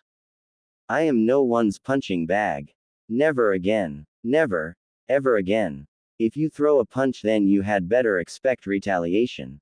She's just lucky that I didn't bust that mouth of hers in the process. Now then, why don't you bring us together and train us like you're supposed to? Naruto said, and Kakashi just stared at Naruto. He was contemplating how to deal with such things said to him, and Kakashi knew that he could take this before the Hokage, but as a Jonin sensei, he couldn't leave all matters to his Hokage on account of his genin. This was supposed to be his job. Naruto, whether or not I did something, there is a time and place for everything. I will overlook it this time because Sakura went at you first and you were right, but this happens again, then I will take action, Kakashi said, and Naruto glanced towards him. Better watch that tone, Hatake. When I make promises, deals or threats, I will follow through with them. No matter what, Naruto said as he turned back around. Kakashi didn't show any signs that Naruto's words had affected him in the slightest, but they indeed had, and, in a small part of his mind, Kakashi felt that Naruto would be more than happy to make that threat promise a reality. Sighing to himself, Kakashi brought his genin together and instructed them that they would be doing several other D-rank missions, and to end the day they would be doing teamwork exercises. This got a groan from Sasuke and Sakura, but nothing from Naruto. Walking dogs, grocery shopping, returning library books, babysitting the orphans at the orphanage, racking leaves, cleaning a restaurant, and one more painting of a fence. All these D-rank missions Team 7 had accomplished, and their pay was in the midst of being transferred to their accounts. Naruto, of course, didn't need this money for any purpose. If anything, he just stored it in his house's vault and let it accumulate. Maybe it would have some purpose in the future. For an orphan, then foster child, then loner like Naruto, he knew to appreciate what he had been given, unlike Sakura, who took it for granted. During all the D-rank missions, Naruto continued to read his orange book, and he was just getting to the ending. He would never allow himself to giggle perversely, like his sensei had always done, so he only gave a smirk when something good happened. His eyebrows would rise to show astonishment and surprise to something he hadn't seen coming. Seeing such a perverted book, Sakura had growled and glared daggers at the blonde on numerous occasions to try and get him to stop reading such smut, but she didn't voice that opinion. No, Sakura had, for once, kept her mouth shut. She didn't feel like getting hit again, realizing just how much harder Naruto's slaps were in comparison to her punches. Sakura had hoped that Sasuke would come to her defense since she liked him, but Sasuke had continued to ignore her and her pleas since they were beneath him. Arriving back to the training ground at around 3 o'clock, Kakashi closed his book and smiled. Well then, now I guess I'll be teaching you something, won't I? Kakashi asked, and Sasuke grinned while Sakura nodded. Naruto didn't care as he closed his book as well. Everyone waited for their sensei to begin as Kakashi rubbed the back of his head and tried to think of something. Naruto narrowed his eyes and gave a light snort. So he was foolish enough to not even know what to train us in. Pathetic Hatake, Naruto thought before Kakashi gave an eye smile and clapped his hand. Oh yeah, alright then. You're all about to glare me into a hole, so I will ask this. What is chakra? Kakashi asked, and Naruto resisted the urge to just find Kyuubi, rip the seal off, and just hope that the demon fox would devour his sensei for stupidity. It's the ability for those of us as Genin, Chunin, Jonin, Anbu, and even Hokage-sama, to perform jutsu, Sakura said wisely, getting a nod from Kakashi. And what else? Kakashi asked, getting looks of confusion from Sakura and Sasuke. Naruto closed his book loudly, getting everyone's attention. It is basically the lifeblood of Shinobi. It is acquired through rigorous training for us to use past just perform jutsu. It allows us to heighten our senses, abilities, and movements. It's the combination of physical and spiritual energy to be melded together in the stomach, or lower abdomen, Naruto said, getting a smile from Kakashi. Very good, Naruto. That's exactly what it is, Kakashi said. Sasuke snorted as he didn't answer anything, and Sakura fumed at being shown up by a presumed dead last of the academy. She knew his grades, how the hell was he smarter than her? It was so stupid. He was making himself seem smart so she would like him instead of Sasuke. Well, it wouldn't work. Not at all. I suppose I want you all to get started on some chakra control exercises. I wanted to teach a bit of teamwork, but a shinobi is more than a team. He needs individual skills. Otherwise, how can you find a good partner? Kakashi asked, and Sakura blushed as she imagined herself and her crush kissing, then becoming partners. Sasuke would use her talents for his goals and she would be much closer to him in return. For Naruto, this was nothing new, as the Sandaime had spoken with him about it. So what are we going to do? Who cares about control as long as you perform the jutsu? Sasuke asked, and Kakashi shook his head. No, you must master the basics first, and the first basic here is, Kakashi stopped midway and approached a tree. He carefully walked up it, getting surprise from Sakura and Sasuke, but only annoyance from Naruto. He hung upside down from a branch and smiled. This is tree climbing. You must focus a fixed amount of chakra to your feet and use that to climb a tree without using your hands. If the flow of chakra is too weak, then you will lose your footing on the tree and fall off. If it's too strong, then you will be pushed away from the tree, causing the tree to break around the point of contact and you will fall. If you can master this technique, then you can master any jutsu, Kakashi said, getting a glare from Sasuke, a smile from Sakura, and a roll of the eyes from Naruto. Use your kunai to mark your progress and continue from there. If you can get that, then we can move on to the next exercise, Kakashi said with an eye smile. He hopped down and gave a kunai to Sasuke and Sakura, which they took. He then handed one to Naruto, and the blonde glared at the metal. Time seemed to stop as he looked at it before he looked up at Kakashi, who still had his eye smile. Naruto closed his eyes, sighed, and took the kunai from Kakashi as he nodded. You can start, he said as Sakura and Sasuke ran for the tree. Sasuke didn't get far before he backflipped off the bark and landed on the ground. Oh wow, this is so easy. It's incredible, Sakura said as Sasuke looked up to see Sakura already at a branch waving at him. I did it, Sasuke-kun. Sakura shouted, but Sasuke just scowled and turned his head away to mask his frustration that someone weaker than him had actually gotten it on the first try. Well, it looks like the female has the most chakra control. Nice work, Sakura, Kakashi said, and Sakura nodded. That's only because of the fool's pathetic reserves. Hitaki, you should be admonishing her, not praising her. Only when she can get this far should she be boasting about anything. Everyone looked up and Kakashi sighed while Sasuke narrowed his eyes. Sakura gaped as Naruto was at the very top of the tree next to hers. How does the Dobi know this shit before I do? I'm an Uchiha. I'm an elite. Why does he and even Sakura know this? Sasuke thought to himself as Naruto jumped down to the ground. He placed his hands in his pockets and shook his head. It's shit like this that you should teach in the academy. It's also why these little tests of yours have a 66% failure rating, Naruto said, and Kakashi couldn't deny that. The academy was a lot more lax than in the times of war. It was a lot harder, a lot crueler, and a lot stronger. If you couldn't balance kunai on your fingertips for an exercise, then you weren't graduating. Sakura frowned as her accomplishment was diminished to a worthless effort before Naruto opened his jacket. However, since she has so little reserves, then she's the one who can improve the most.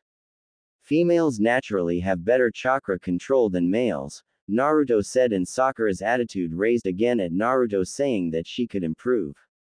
For Naruto, he knew what it was like to be brought down by words, and if he did the same for Sakura, then he, himself, was a fool as well. Those who berate without giving a chance to acknowledge efforts were fools as well. Well said, Naruto. Then you wouldn't mind teaching them the tree climbing exercise, Kakashi said, and Naruto glared at the Jonin before snorting. Whatever, he said, and Kakashi nodded. Truth was, he had to meet with the Hokage for a moment and then be right back. He wasn't running off to ditch their training, this time. Seeing that they were alone, Naruto patted his legs and quickly Rinko, Tuka and Fu dropped to the ground. These are my kits. They are better at this exercise than the both of you. If you can't beat them to the top, then you haven't mastered the exercise. Fu, race Sasuke. Tuka, race Sakura. Rinko, show me what you've been working on, Naruto instructed, and the three foxes nodded. You're just a flea-bitten mongrel. You couldn't be better at this exercise than I could, Sasuke said, and Sakura smiled at Tuka. Please take care of me, she said too, in her opinion, the cute fox. Tuka glared at Sakura as she hadn't forgotten what the female had tried to do to her father. Sasuke and Fu ran up the tree, and instantly Sasuke gasped as Fu sped past him and reached the top of the tree easily. Sasuke didn't even get that far before he fell to the ground. Tuka and Sakura tried it as well, but that ended out in Toka's victory. The female fox never liked her racing partner anyway. Sasuke and Sakura were left slack-jawed while they turned to glare at Naruto, only to be surprised at Rinko launched a fire at a tree, burning it slightly. Naruto nodded with a pleased smile and patted Rinko's head. Very good, Rinko. Your control has improved. Now then, I want you to try water walking along with Tuka and Fu. It's obvious that you're still too good for Sasuke and Sakura, Naruto said, and Rinko nodded as she raced back to Fu and Tuka. Sasuke and Sakura heard the yips of conversation between the three foxes before they raced towards the vacant lake to the left. As they did that, Naruto began to instruct Sasuke and Sakura on the exercise. Both were going to hate Naruto, but if the blonde was to be put in charge of their training, then they would train under his watch. You no Kuni. In You no Kuni, there were multiple happy people over the area. You no Kuni was normally quite an attractive town, as nothing ever really went down there, but that was all because of the weapons magnate, Exodus Metals. It was the largest building across You no Kuni. It was also greatly wealthy and influential. Many people had often applied to work there as the pay was great and the work was fair, but tough. However, not just anyone could work in Exodus Metals. There was a reason why it had been able to get You no Kuni out of the debt that it had to a few countries. Because of that, Exodus Metals was a standing monument for You no Kuni. No one ever knew who the owner of such a corporation was, but not many of them actually cared. Exodus Metals had financed so many places with power, work, and food that it was like a prayer answered from Kami. The next thing about it was that people had heard about the so-called war between Exodus Metals Company and Gato Sping. No one knew the big details, that they were kept low, but people had heard that Gato Sping had, in essence, killed the Exodus Metals influence in Wave and claimed it for his own. No one wanted to know how Exodus Metals would react. In the large corporation, in a single work office, a woman with long green hair growled as she huffed and slapped papers on the table. God damn it, she said, getting up to her feet. She wore a green tank top shirt and dark jeans. She wore her open-toed sandals that were able to wrap around her ankles as she got up and walked out. What are the current revenues after Gato's backwater assault? She asked, shouted, and the attendant near her gulped. It hasn't put a dent to us as we far expected, but we were almost done with Wave's reconstruction before this happened. You did get Naruto-sama's message, right, Kisa-sama? He asked, and the woman named Kisa nodded. Kisa was not a happy woman. Ever since they Exodus Metals managed, with the people's favor, to take out its corrupt daimyo, Exodus Metals had been declared something of a ruler for Yu no Kuni. They had the people's trust and their vote for things to go well. So Kisa was, in essence, the daimyo for Yu no Kuni. She was to be basically a collaboration worker with Exodus Metals for Yu no Kuni's benefit, but she was a worker for Yu no Kuni before she was the daimyo. This place had saved her life and she wouldn't allow someone as sleazy as Gato to try and undermine it. Yes, he gave us his message. We had tried to deal with it when they had first instigated us, but that went south fast. Sometimes I wonder what goes on through his head, Kisa said as she leaned against the railing. She could see various blacksmiths and weaponsmiths working to construct weapons as they wanted within the parameters of Exodus Metals conditions. It was a business after all. They would generally receive over 15 applicants a day of people who were hoping to join. Naruto had left the company to her as its figurehead for the most part. Kisa and Naruto had quite a long partners. One that she wouldn't dare to talk about it. It was embarrassing for her. But Kisa-sama, if I might ask, why is it so urgent that Uzumaki-sama needs to hide his identity from the masses of the world, and even then that he's so impassive about what Gato did to Wave? Shouldn't he be like super pissed? The attendant asked and Kisa chuckled to herself. I won't fault you for thinking that, but the brat doesn't get pissed. If he's pissed then you'd better back off. I think he's seeming impassive about it because he plans to go there himself to deal with Gato. There are little things that will ever make him mad, but he cares so much more about his workers than anyone I've seen. To lose such people, who had followed him no less, is in grave sin in his eyes, Kisa said, getting the attendant to gulp. To the other question, it's not really Wave that he's after. He's helping it to be financially stable, but our influence has greatly diminished due to Gato. It's two things that he's after. One is Gato's company. Kisa stopped and took pleasure in the attendant's widened eyes before continuing. The second is the place north of Wave, Kisa said with a sadistic grin on her face that made the attendant shiver. 3 weeks later. Target in sight. It appears to have settled down, Sasuke spoke into his mic. I see it as well.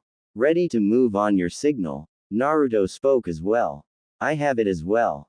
Ready to go, Sakura said, though Naruto could hear the hesitance in her voice. Kakashi sighed and placed his fingers to his mic. Confirm red ribbon, Kakashi said, and Naruto carefully held up a small mirror. He looked at the reflection of the target and did indeed see the red ribbon on its ear. The blonde narrowed his eyes before nodding. Confirmation complete. This is the right one, Naruto said, and Kakashi nodded. All right then, let's do this and get it chalked up for another mission to be done. Ready? Go. Kakashi shouted as Sasuke and Sakura lunged for the target. Both scrambled for a cat as it scratched Sakura's face. Sakura yelped and threw the cat into the air before it landed into Naruto's arms. The blonde shook his head and gently scratched the cat's ears, getting it to purr and fall into his arms in bliss. Tora, the Hellcat, has been subdued. Missions complete, Naruto said in a monotone voice, showing that he had no interest in this. Sasuke snorted and Sakura growled at the cat that was purring in Naruto's arms. They had been trying to rush down the cat for a good 2 or 3 hours. It had just been another D-rank mission for them that they had on their record, and one that they hadn't been pleased with. Sasuke and Sakura, under Naruto's instruction, had mastered the tree walking exercise, and Kakashi had them right back to teamwork exercises. He had stressed the importance of it being the key to a shinobi's success, to which Naruto only thought was half bull and half truth. The blonde knew the importance of teamwork, but it wasn't always enough. Individual skills also had to be expounded upon. Rinko, Tuka and Fu had easily taken to water walking as they had increased their reserves. Their reserves were as much as Sasuke's, which, saying that they were foxes was quite the accomplishment. Also they had, much to Naruto's pleasantly surprised face, come up with a few collaboration attacks of their own. They had also used their talents with Naruto to finish the blonde's latest and longest project.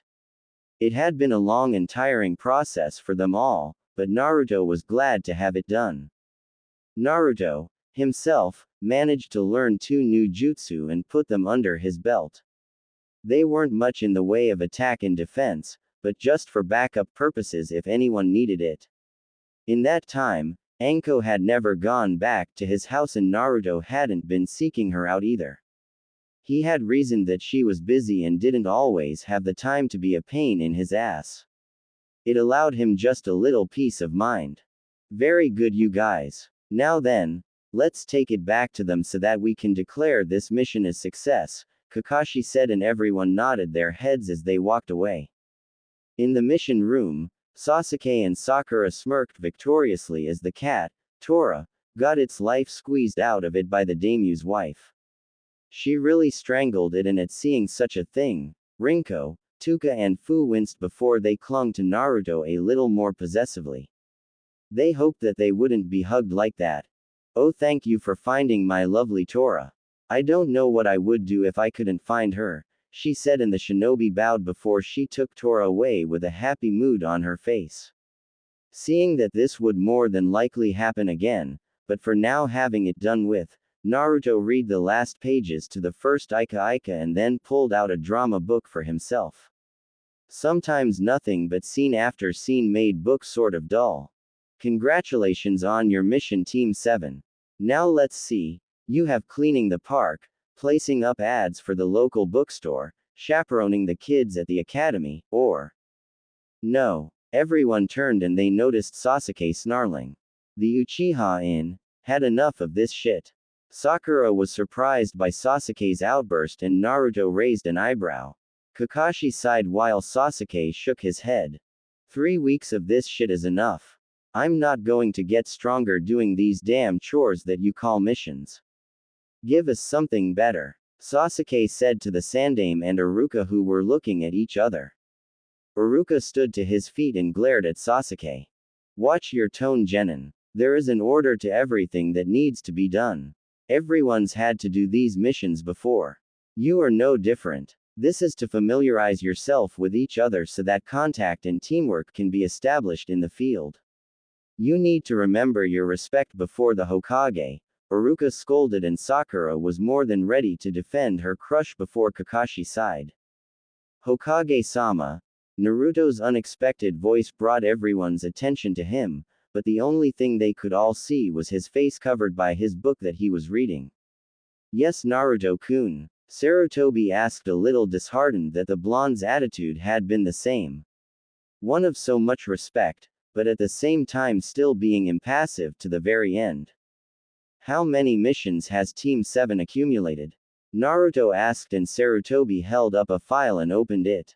You have all completed 20 D rank missions, added to the 5 that you did today, then 25, Sarutobi said, and Naruto nodded.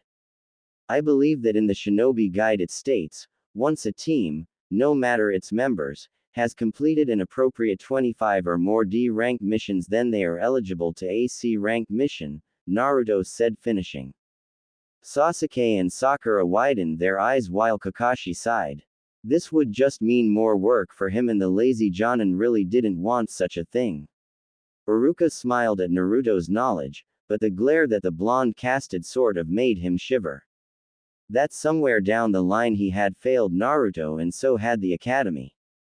Kakashi, what do you think? Are they ready for a C rank mission? Sarutobi asked, and Kakashi sighed. Well, they have all improved. I suppose a chance to get out of the village would do us good. I believe we're ready, Kakashi said, and Sarutobi nodded his head. Iruka just sat down and grumbled about disrespectful genin in these days or something like that. Very well then. We can give you joint C rank mission. This will be an escort mission to Cha no Kuni, T country. You will be partnering up with Team Guy for this mission. The person you will be escorting is the daimyo's daughter who had come to visit Konoha 3 weeks ago. I'm sure that there might be a few bandits, but other than that you should be fine. You are to meet up at the gates in 3 hours, Sarutobi said, and everyone nodded while Kakashi's sweat dropped. Oh dear Kami. Why that team? Kakashi thought to himself before Team 7 left the room. Everyone was confused by their sensei's expression, which was very grave. For Naruto, his face was like he had seen the freaking Slenderman and lived to tell the tale about it. Not that Naruto believed such shit anyway. Stupid books about stupid myths. Alright then, let's all get ready and meet up at the gates. You three are going to be in for such a surprise when we get to the gates. Now then, don't be late and pack enough for the week. It's quite a walk towards Cha no Kuni, Kakashi said, and everyone nodded before they quickly went their separate ways. Naruto, after having hanged, and brought some groceries from the local market as well as the new releases to some novels, he made his way towards his house in the Forest of Death. Naruto dropped to the ground and opened the door to his house. He didn't get far as a kunai shot at him. Naruto simply ducked under it and continued inside. He dropped his bags to the ground before glaring up.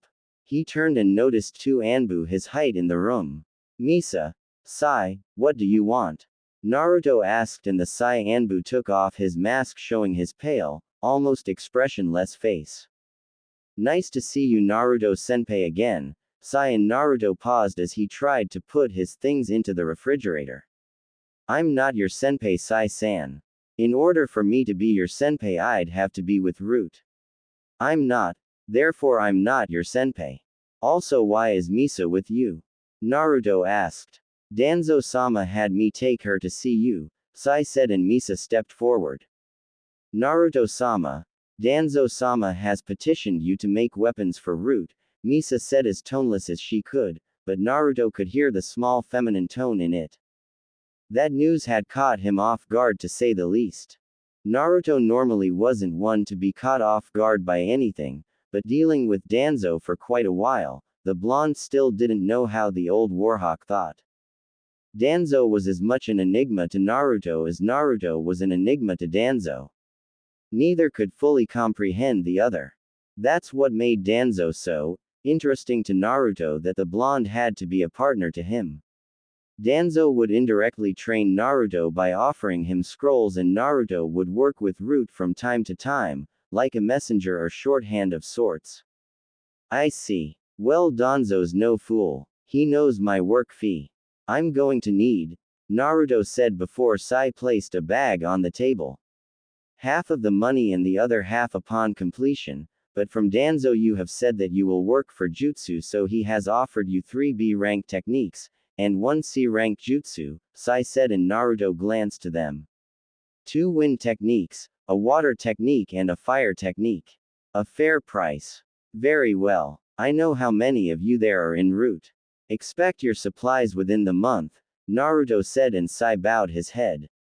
Misa did as well, but she wasn't finished. Naruto-sama, Danzo-sama has also asked you if you would be willing to have an assistant besides your kits. Someone to help you around more, Misa said, but Naruto shook his head. I require no help. Thanks for asking anyway. You two may go now. I suppose it was pleasant to see you, Naruto said, and before he even finished placing his things away, he felt the two leave his house as quickly as they might have came. With his fridge fully stocked, Naruto closed the door and took the scrolls into his hands and opened them. B rank Sweden. Hanran Bansho B rank Kaden. Dienden C rank Futon. Yuha Sho and B rank Futon. Atsugai. Naruto read through the entire list of each individual jutsu and closed the scrolls. He rubbed his neck and sighed. It would seem that he would have just a little more to work on while guarding this woman. Collecting the scrolls together, Naruto placed them in his pouch and collected his things for the trip. He placed them in scrolls, and those scrolls were placed into the sides of a black jacket that he was wearing. He grabbed a few Fuma shuriken and his newly made one. He then looked down at his newest project and narrowed his eyes.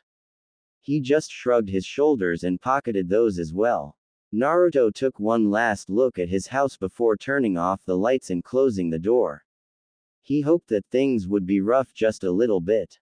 Naruto wanted to shake things up a little. Naruto arrived at the gates a few minutes from the 3 hours that they were supposed to arrive. As he dropped to the ground, he noticed 3 others along with his teammates. A male Hyuga, a female with bun hair, and a bowl-cut boy in a green jumpsuit. Naruto raised an eyebrow before he snorted and shook his head. "Oh, it's Naruto Baka," Sakura said, getting the girl and her teammates to turn to the side. Naruto walked up to them and leaned against the large open gates and continued to read his book.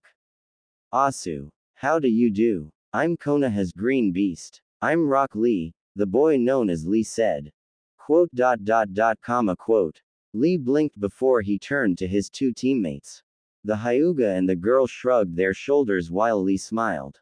"Those are my teammates Tenten and Neji. This is your first C-rank mission, right?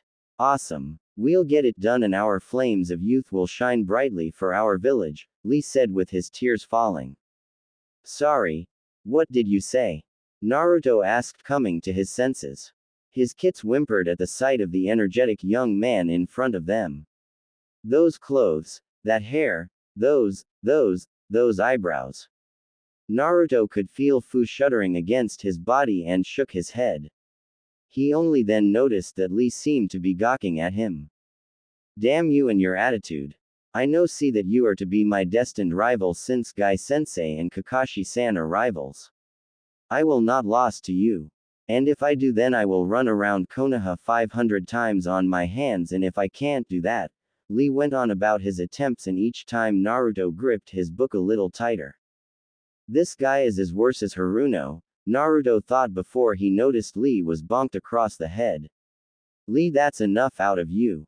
Stop bothering him." "Sorry about that. Lee's a little eccentric is all."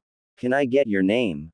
Tenten asked. Without lowering his book, Naruto answered. "Uzumaki Naruto, Tenten-san.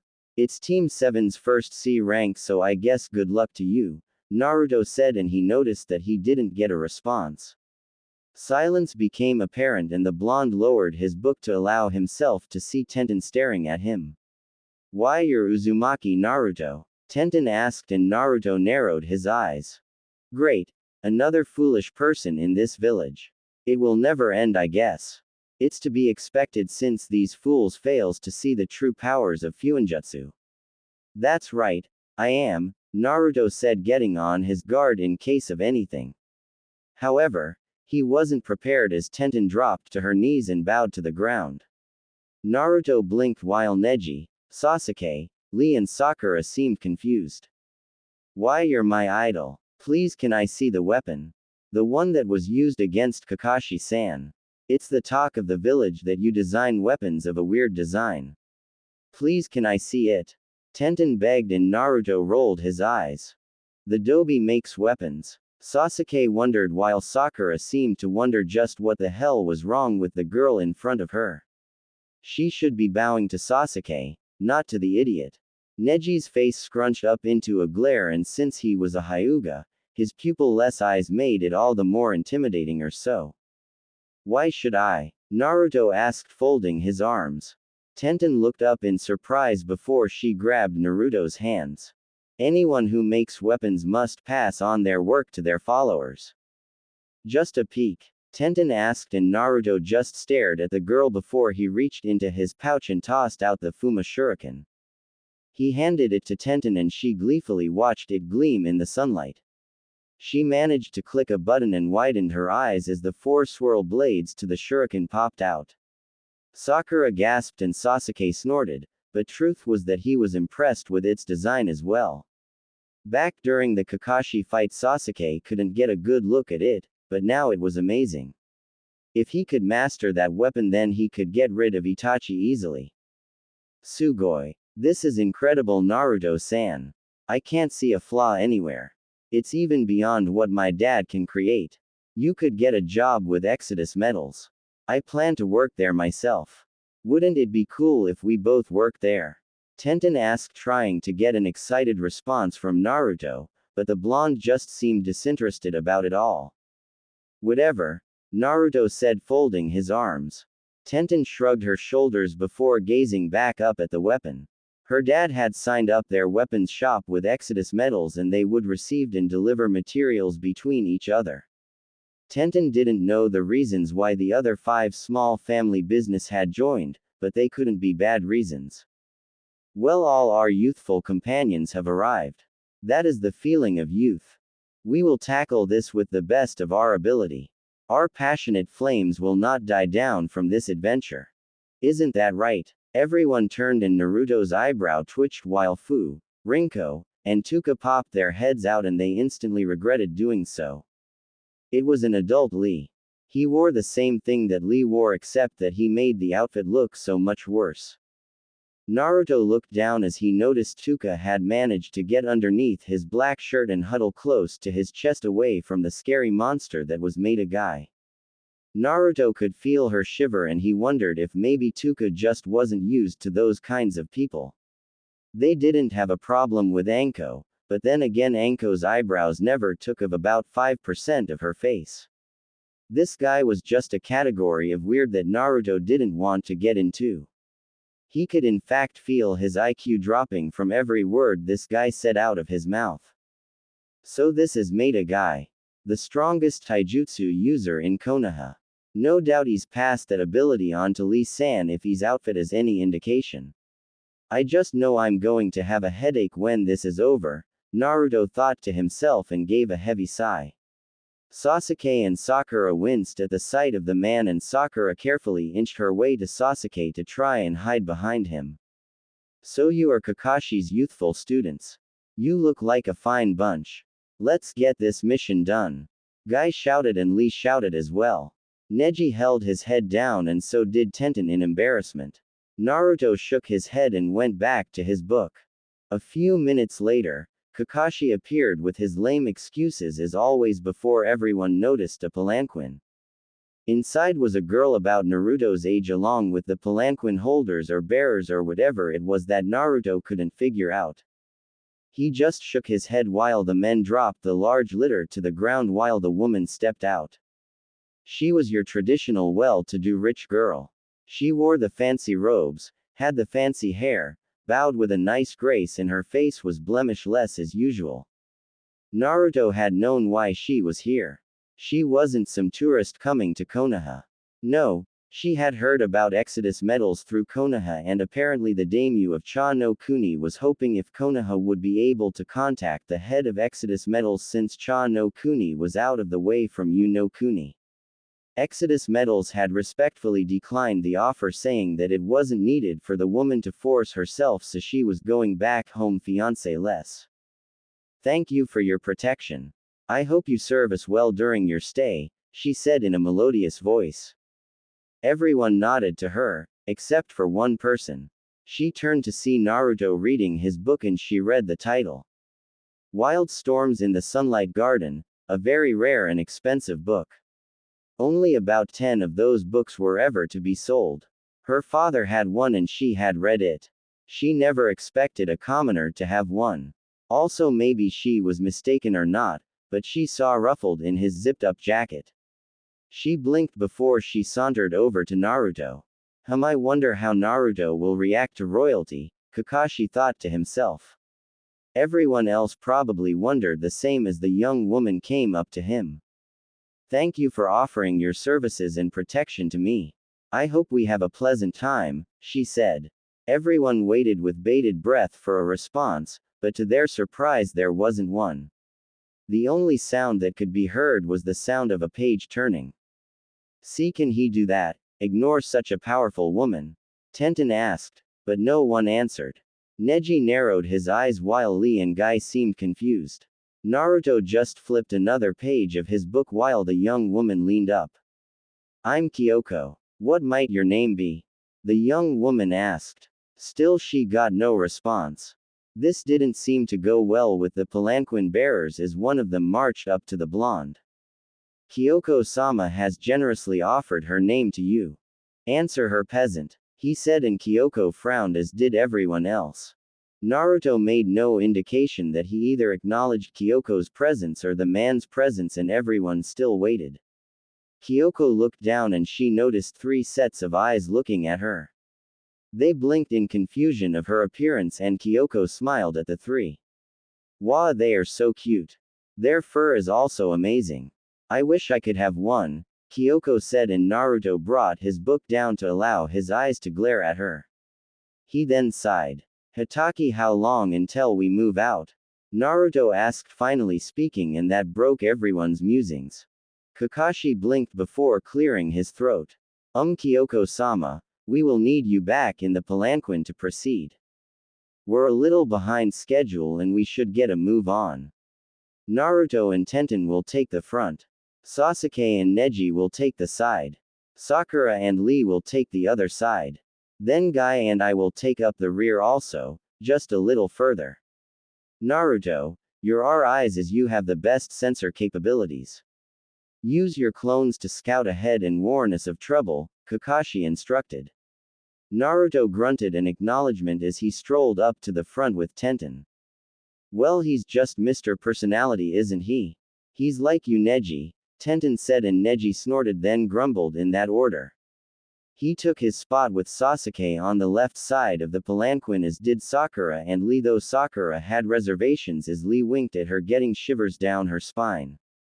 Kyoko-sama, the palanquin, one of the men said, and Kyoko shook her head left and right.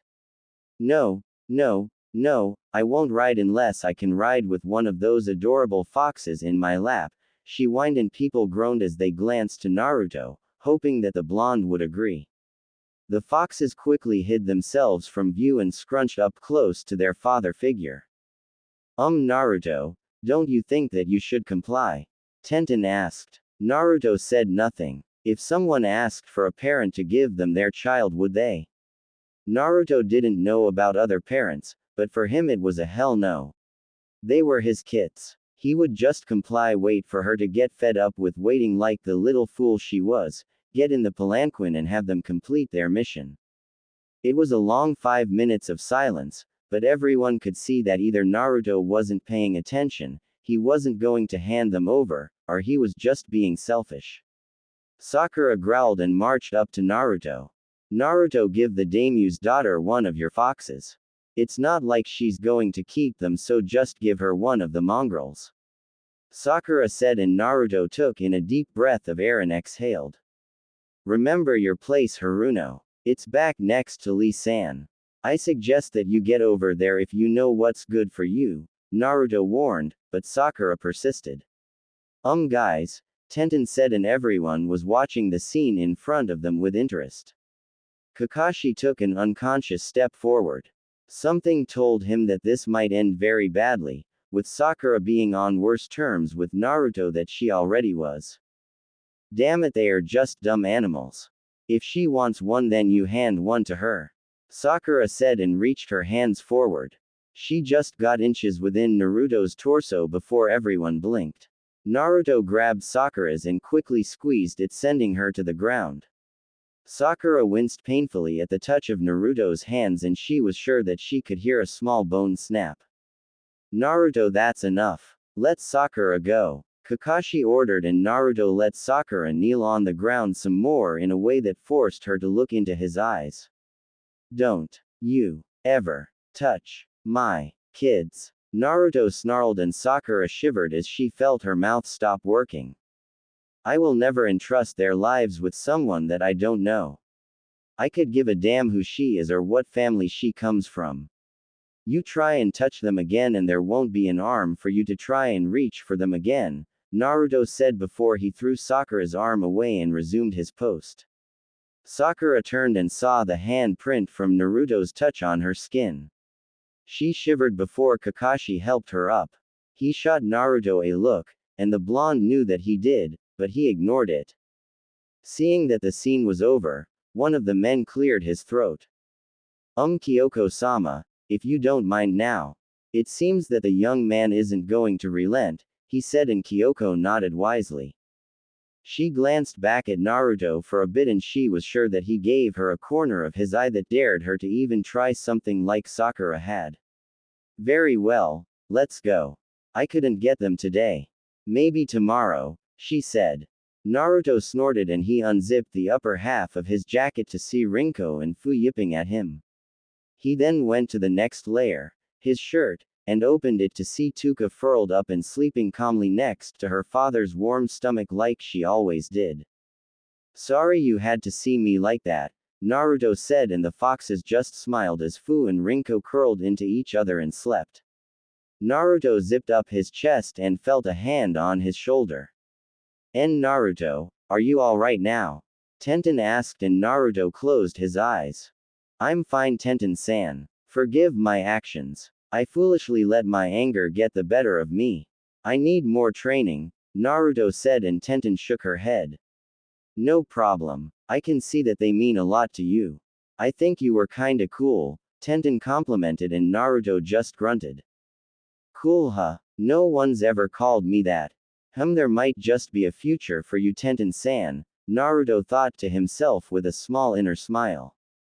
Pretty soon everyone walked out of the gates and into the forest.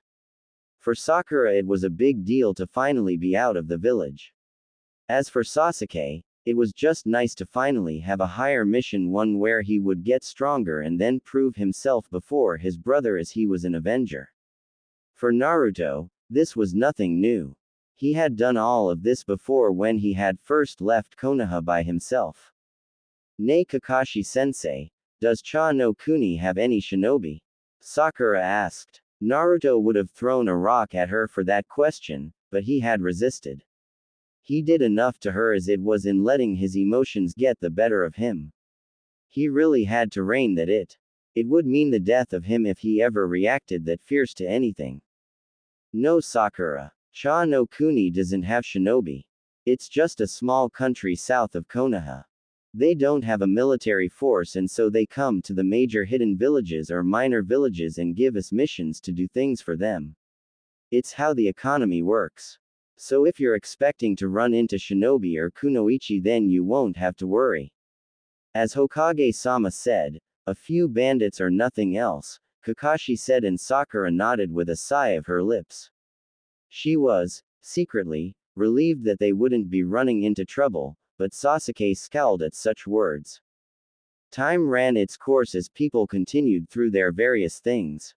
Lee was trying to get Sakura on a date, much to her chagrin. Neji and Sasuke were saying nothing and brooding. Guy was trying to challenge an unwilling Kakashi to a fight or something, the palanquin bearers huffing to carry Kyoko across the dirt road, and a frowning Kyoko at not getting to play with one of Naruto's kits. Meanwhile, Tenten was trying to strike up a conversation with Naruto, but the blonde never gave many responses. He seemed uninterested. Wow, so you've been in the weapon-making business for 6 years. That's amazing. I've only started doing it about 2 years ago. I can't even make things of what you showed me. I did make something. Would you like to see? Tenten asked. Naruto glanced towards her and rolled his eyes at the girl's attempts, but at least she wasn't being some foolish bitch or ignorant woman, so he just allowed her to do so. Tenten went into her pouch and held out 3 kunai. All 3 were the same length and they seemed to be made out of the same metal as those from Konoha that they used originally. See critique please, Tenten asked, and Naruto grabbed one. He flipped it around in his hands and then placed it on his arms. He gave a quick slice and watched small traces of blood flow out. The blonde Jinchuriki nodded before giving the kunai back. They need work, Naruto said, and Tenten widened her eyes before she smiled sadly. Yeah, I guess they would. Thanks for being honest, she said, and Naruto glanced to her. Aw, damn women in there. I really would like just a little praise for my work methods. Naruto sighed and took a kunai. The metal that you've used is very durable and your originality is really showing. The curving point of the kunai is the focal point to where you concentrated the heat. You thought that if you sent the heat to the lower portion, then the upper portion wouldn't melt and it would be ineffective and the melting metal would shape weird. Also, it's heavy. That's not a bad thing, but for being kunai, then they would dip when thrown in the wind due to resistance. What temperature did you have and what metal? Naruto asked. I believe I had it to 300 degrees and I used a portion of steel, an inch of diamond and osmium, Tenten said, and Naruto closed his eyes. He took a small huff and shook his head. Your first mistake was the choice of metals. Steel and osmium do not go well together.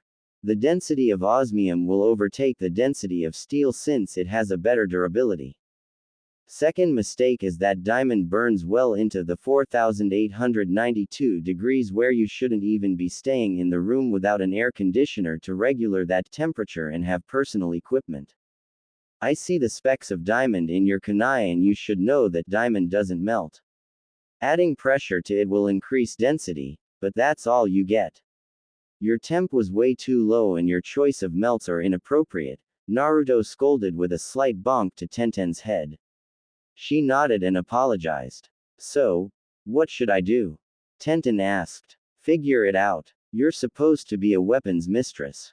You should understand how a weapon feels, Naruto said, and Tenten just nodded as they continued to walk through the dirt road. As they walked, Naruto shifted and he quickly stopped. Stop, he said, and people stopped immediately. Naruto, what is it? Kakashi asked and Naruto glared forward. One of my clones dispelled. I couldn't even get a good look at who did it before it was too late. Whoever it is, they got me by surprise. Which is no small feat, Naruto said with the last part to himself. Everyone tensed as Kakashi and Guy took point. Everyone proceed cautiously now. We're going in, Kakashi said, and everyone nodded as they tensed and walked. The bearers were tense and the footsteps were slowly coming to a stop. Kakashi and Guy looked left and right, but saw no sight of anyone. Neji, scope the area, Guy commanded. Neji nodded and held up 2 fingers. Byakugan, Neji shouted, and Naruto looked around. He could hear his kits growling, telling him that someone was nearby and that they really knew how to hide. The blonde looked left and right as did everyone else. Sakura tensed while Sasuke held a kunai. Lee moved his eyes fast left and right while Tenten took out a kunai. So these are the people that he sent to protect Yukioko-sama. Well, I feel special, someone said as they quickly came into view. They were easily male and female. The female wore a revealing red outfit, showing her midriff, arms and legs, with her white hair tied back by a multicolored rope with bells attached to it. She had multiple tattoos that resembled flower petals on the left side of her face and midriff as well as her left leg. She also wore red high-heeled sandals. She came in rolling with the mist as did her partner. The male was a hulking figure with red-orange, spiky hair. He wore a sleeveless blue shirt that was tucked into his dark gray pants, which, in turn, were tucked into military-style boots. The pants were held up by a red belt, which matched a strap going across his chest from his right shoulder to under his left arm. Kakashi and Guy quickly readied themselves, but they weren't ready for the large number of bandits that were behind them. Why, Guy said while the woman smiled. I'm surprised you remember, Guy. It's been a long time. After all, I was planning to partner with you or Kakashi-senpai when I was in the Anbu, she said while Kakashi and Guy narrowed their eyes. Kagura, so you're still alive. What have you been doing? Kakashi asked, noting the seriousness of the situation. Kagura was a former Anbu of Konoha. No one had ever figured out why she had left, as she was one of the most promising Anbu that anyone could think of. Couldn't tell you that, Kakashi, but I will show you this, Kagura said as she held her hands into the air. Kakashi widened his eyes as he saw that her fate seal had a pair of symbolic wings across it, showing that she had a partner. I like to think that I could still get a little stronger. Isn't that right, Bando? Kagura asked while Bando grinned. Hand over the bitch and we might let you live, he said in the typical villain fashion. HMPH, why don't you try and make us, Sasuke said with a grin on his face. Bando glared at him hatefully and smiled. If you insist, he said and blurred out of speed. Sasuke widened his eyes as someone as large as him could move that fast. Ugh! Sasuke grunted as he was kicked far into the air. The Uchiha coughed while everyone else gasped. Naruto glared back at Kagura while Kakashi lifted his headband. It seems like I'm going to have to use this, he said, and Kagura smiled. Oh senpai, you would use that on me. I'm honored, Kagura said while Kakashi opened his left eye to reveal the Sharingan of the Uchiha clan. Get them or you won't get paid. Kagura shouted and the Rouge bandits shouted in cheers as they ran forward. Shit, Kakashi said as he took out a kunai. Guy was more than ready to act, but both were surprised as Naruto walked forward. Naruto, what are you doing? This isn't someone that you can fight. She was an Anbu. She won't easily be taken down, Kakashi shouted, but he watched Naruto reach into his pockets. Don't be foolish, Hatake. I know where my limits are and I aim to break them apart. I'm just clearing out the traffic, Naruto said as he took out his leather gloves. Kagura raised an eyebrow as did everyone else. Without worry, Naruto strapped on the gloves and cracked his knuckles. Kakashi and Guy blinked as they saw white stripes of light bashing against each other multiple times. You all think you can get in my way? Naruto asked before everyone watched as he snapped his fingers. Kai, the blonde shouted and seals lit up on his hand as he snapped them again. A small fire suddenly appeared and raced along the line around the blonde showing everyone the hidden wires. Naruto brought his hands together to cross the other and it only took a second before the bandits exploded in blood and fell to the ground. Kagura widened her eyes as did everyone else. Know your place, Naruto said, not even needing to glare at the piles of dead bodies that already laid at his feet. Omake. Let me see it. Please, please make me your apprentice. I promise I won't give up. Tenten cried as she followed after Naruto. The blonde ignored her and kept walking. Seriously, what was with this woman?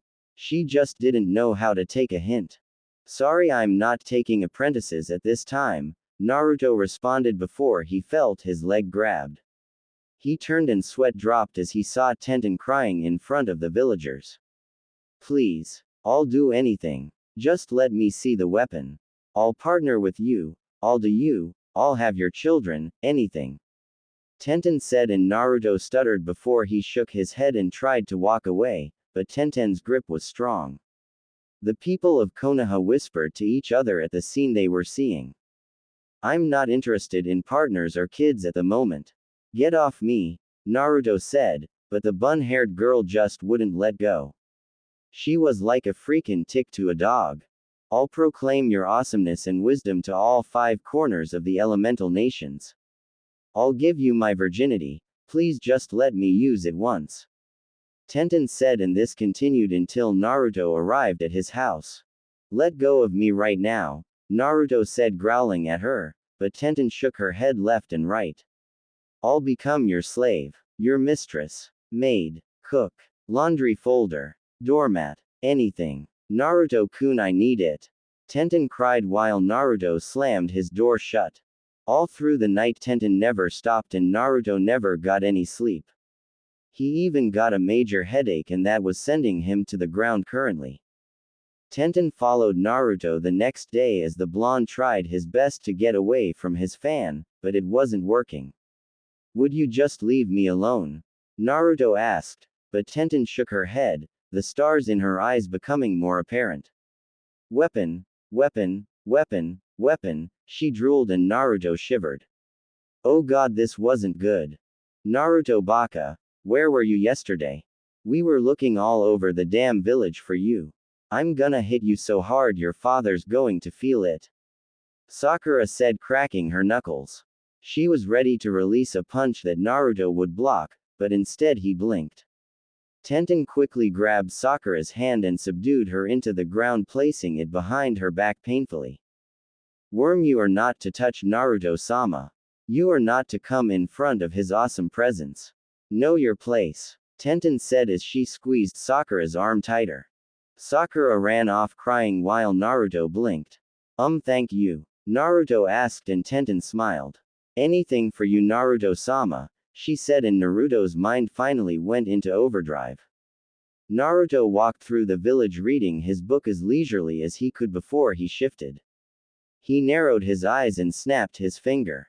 La la la la la la, Tenten shouted as she slammed into Hinata who was behind a pole.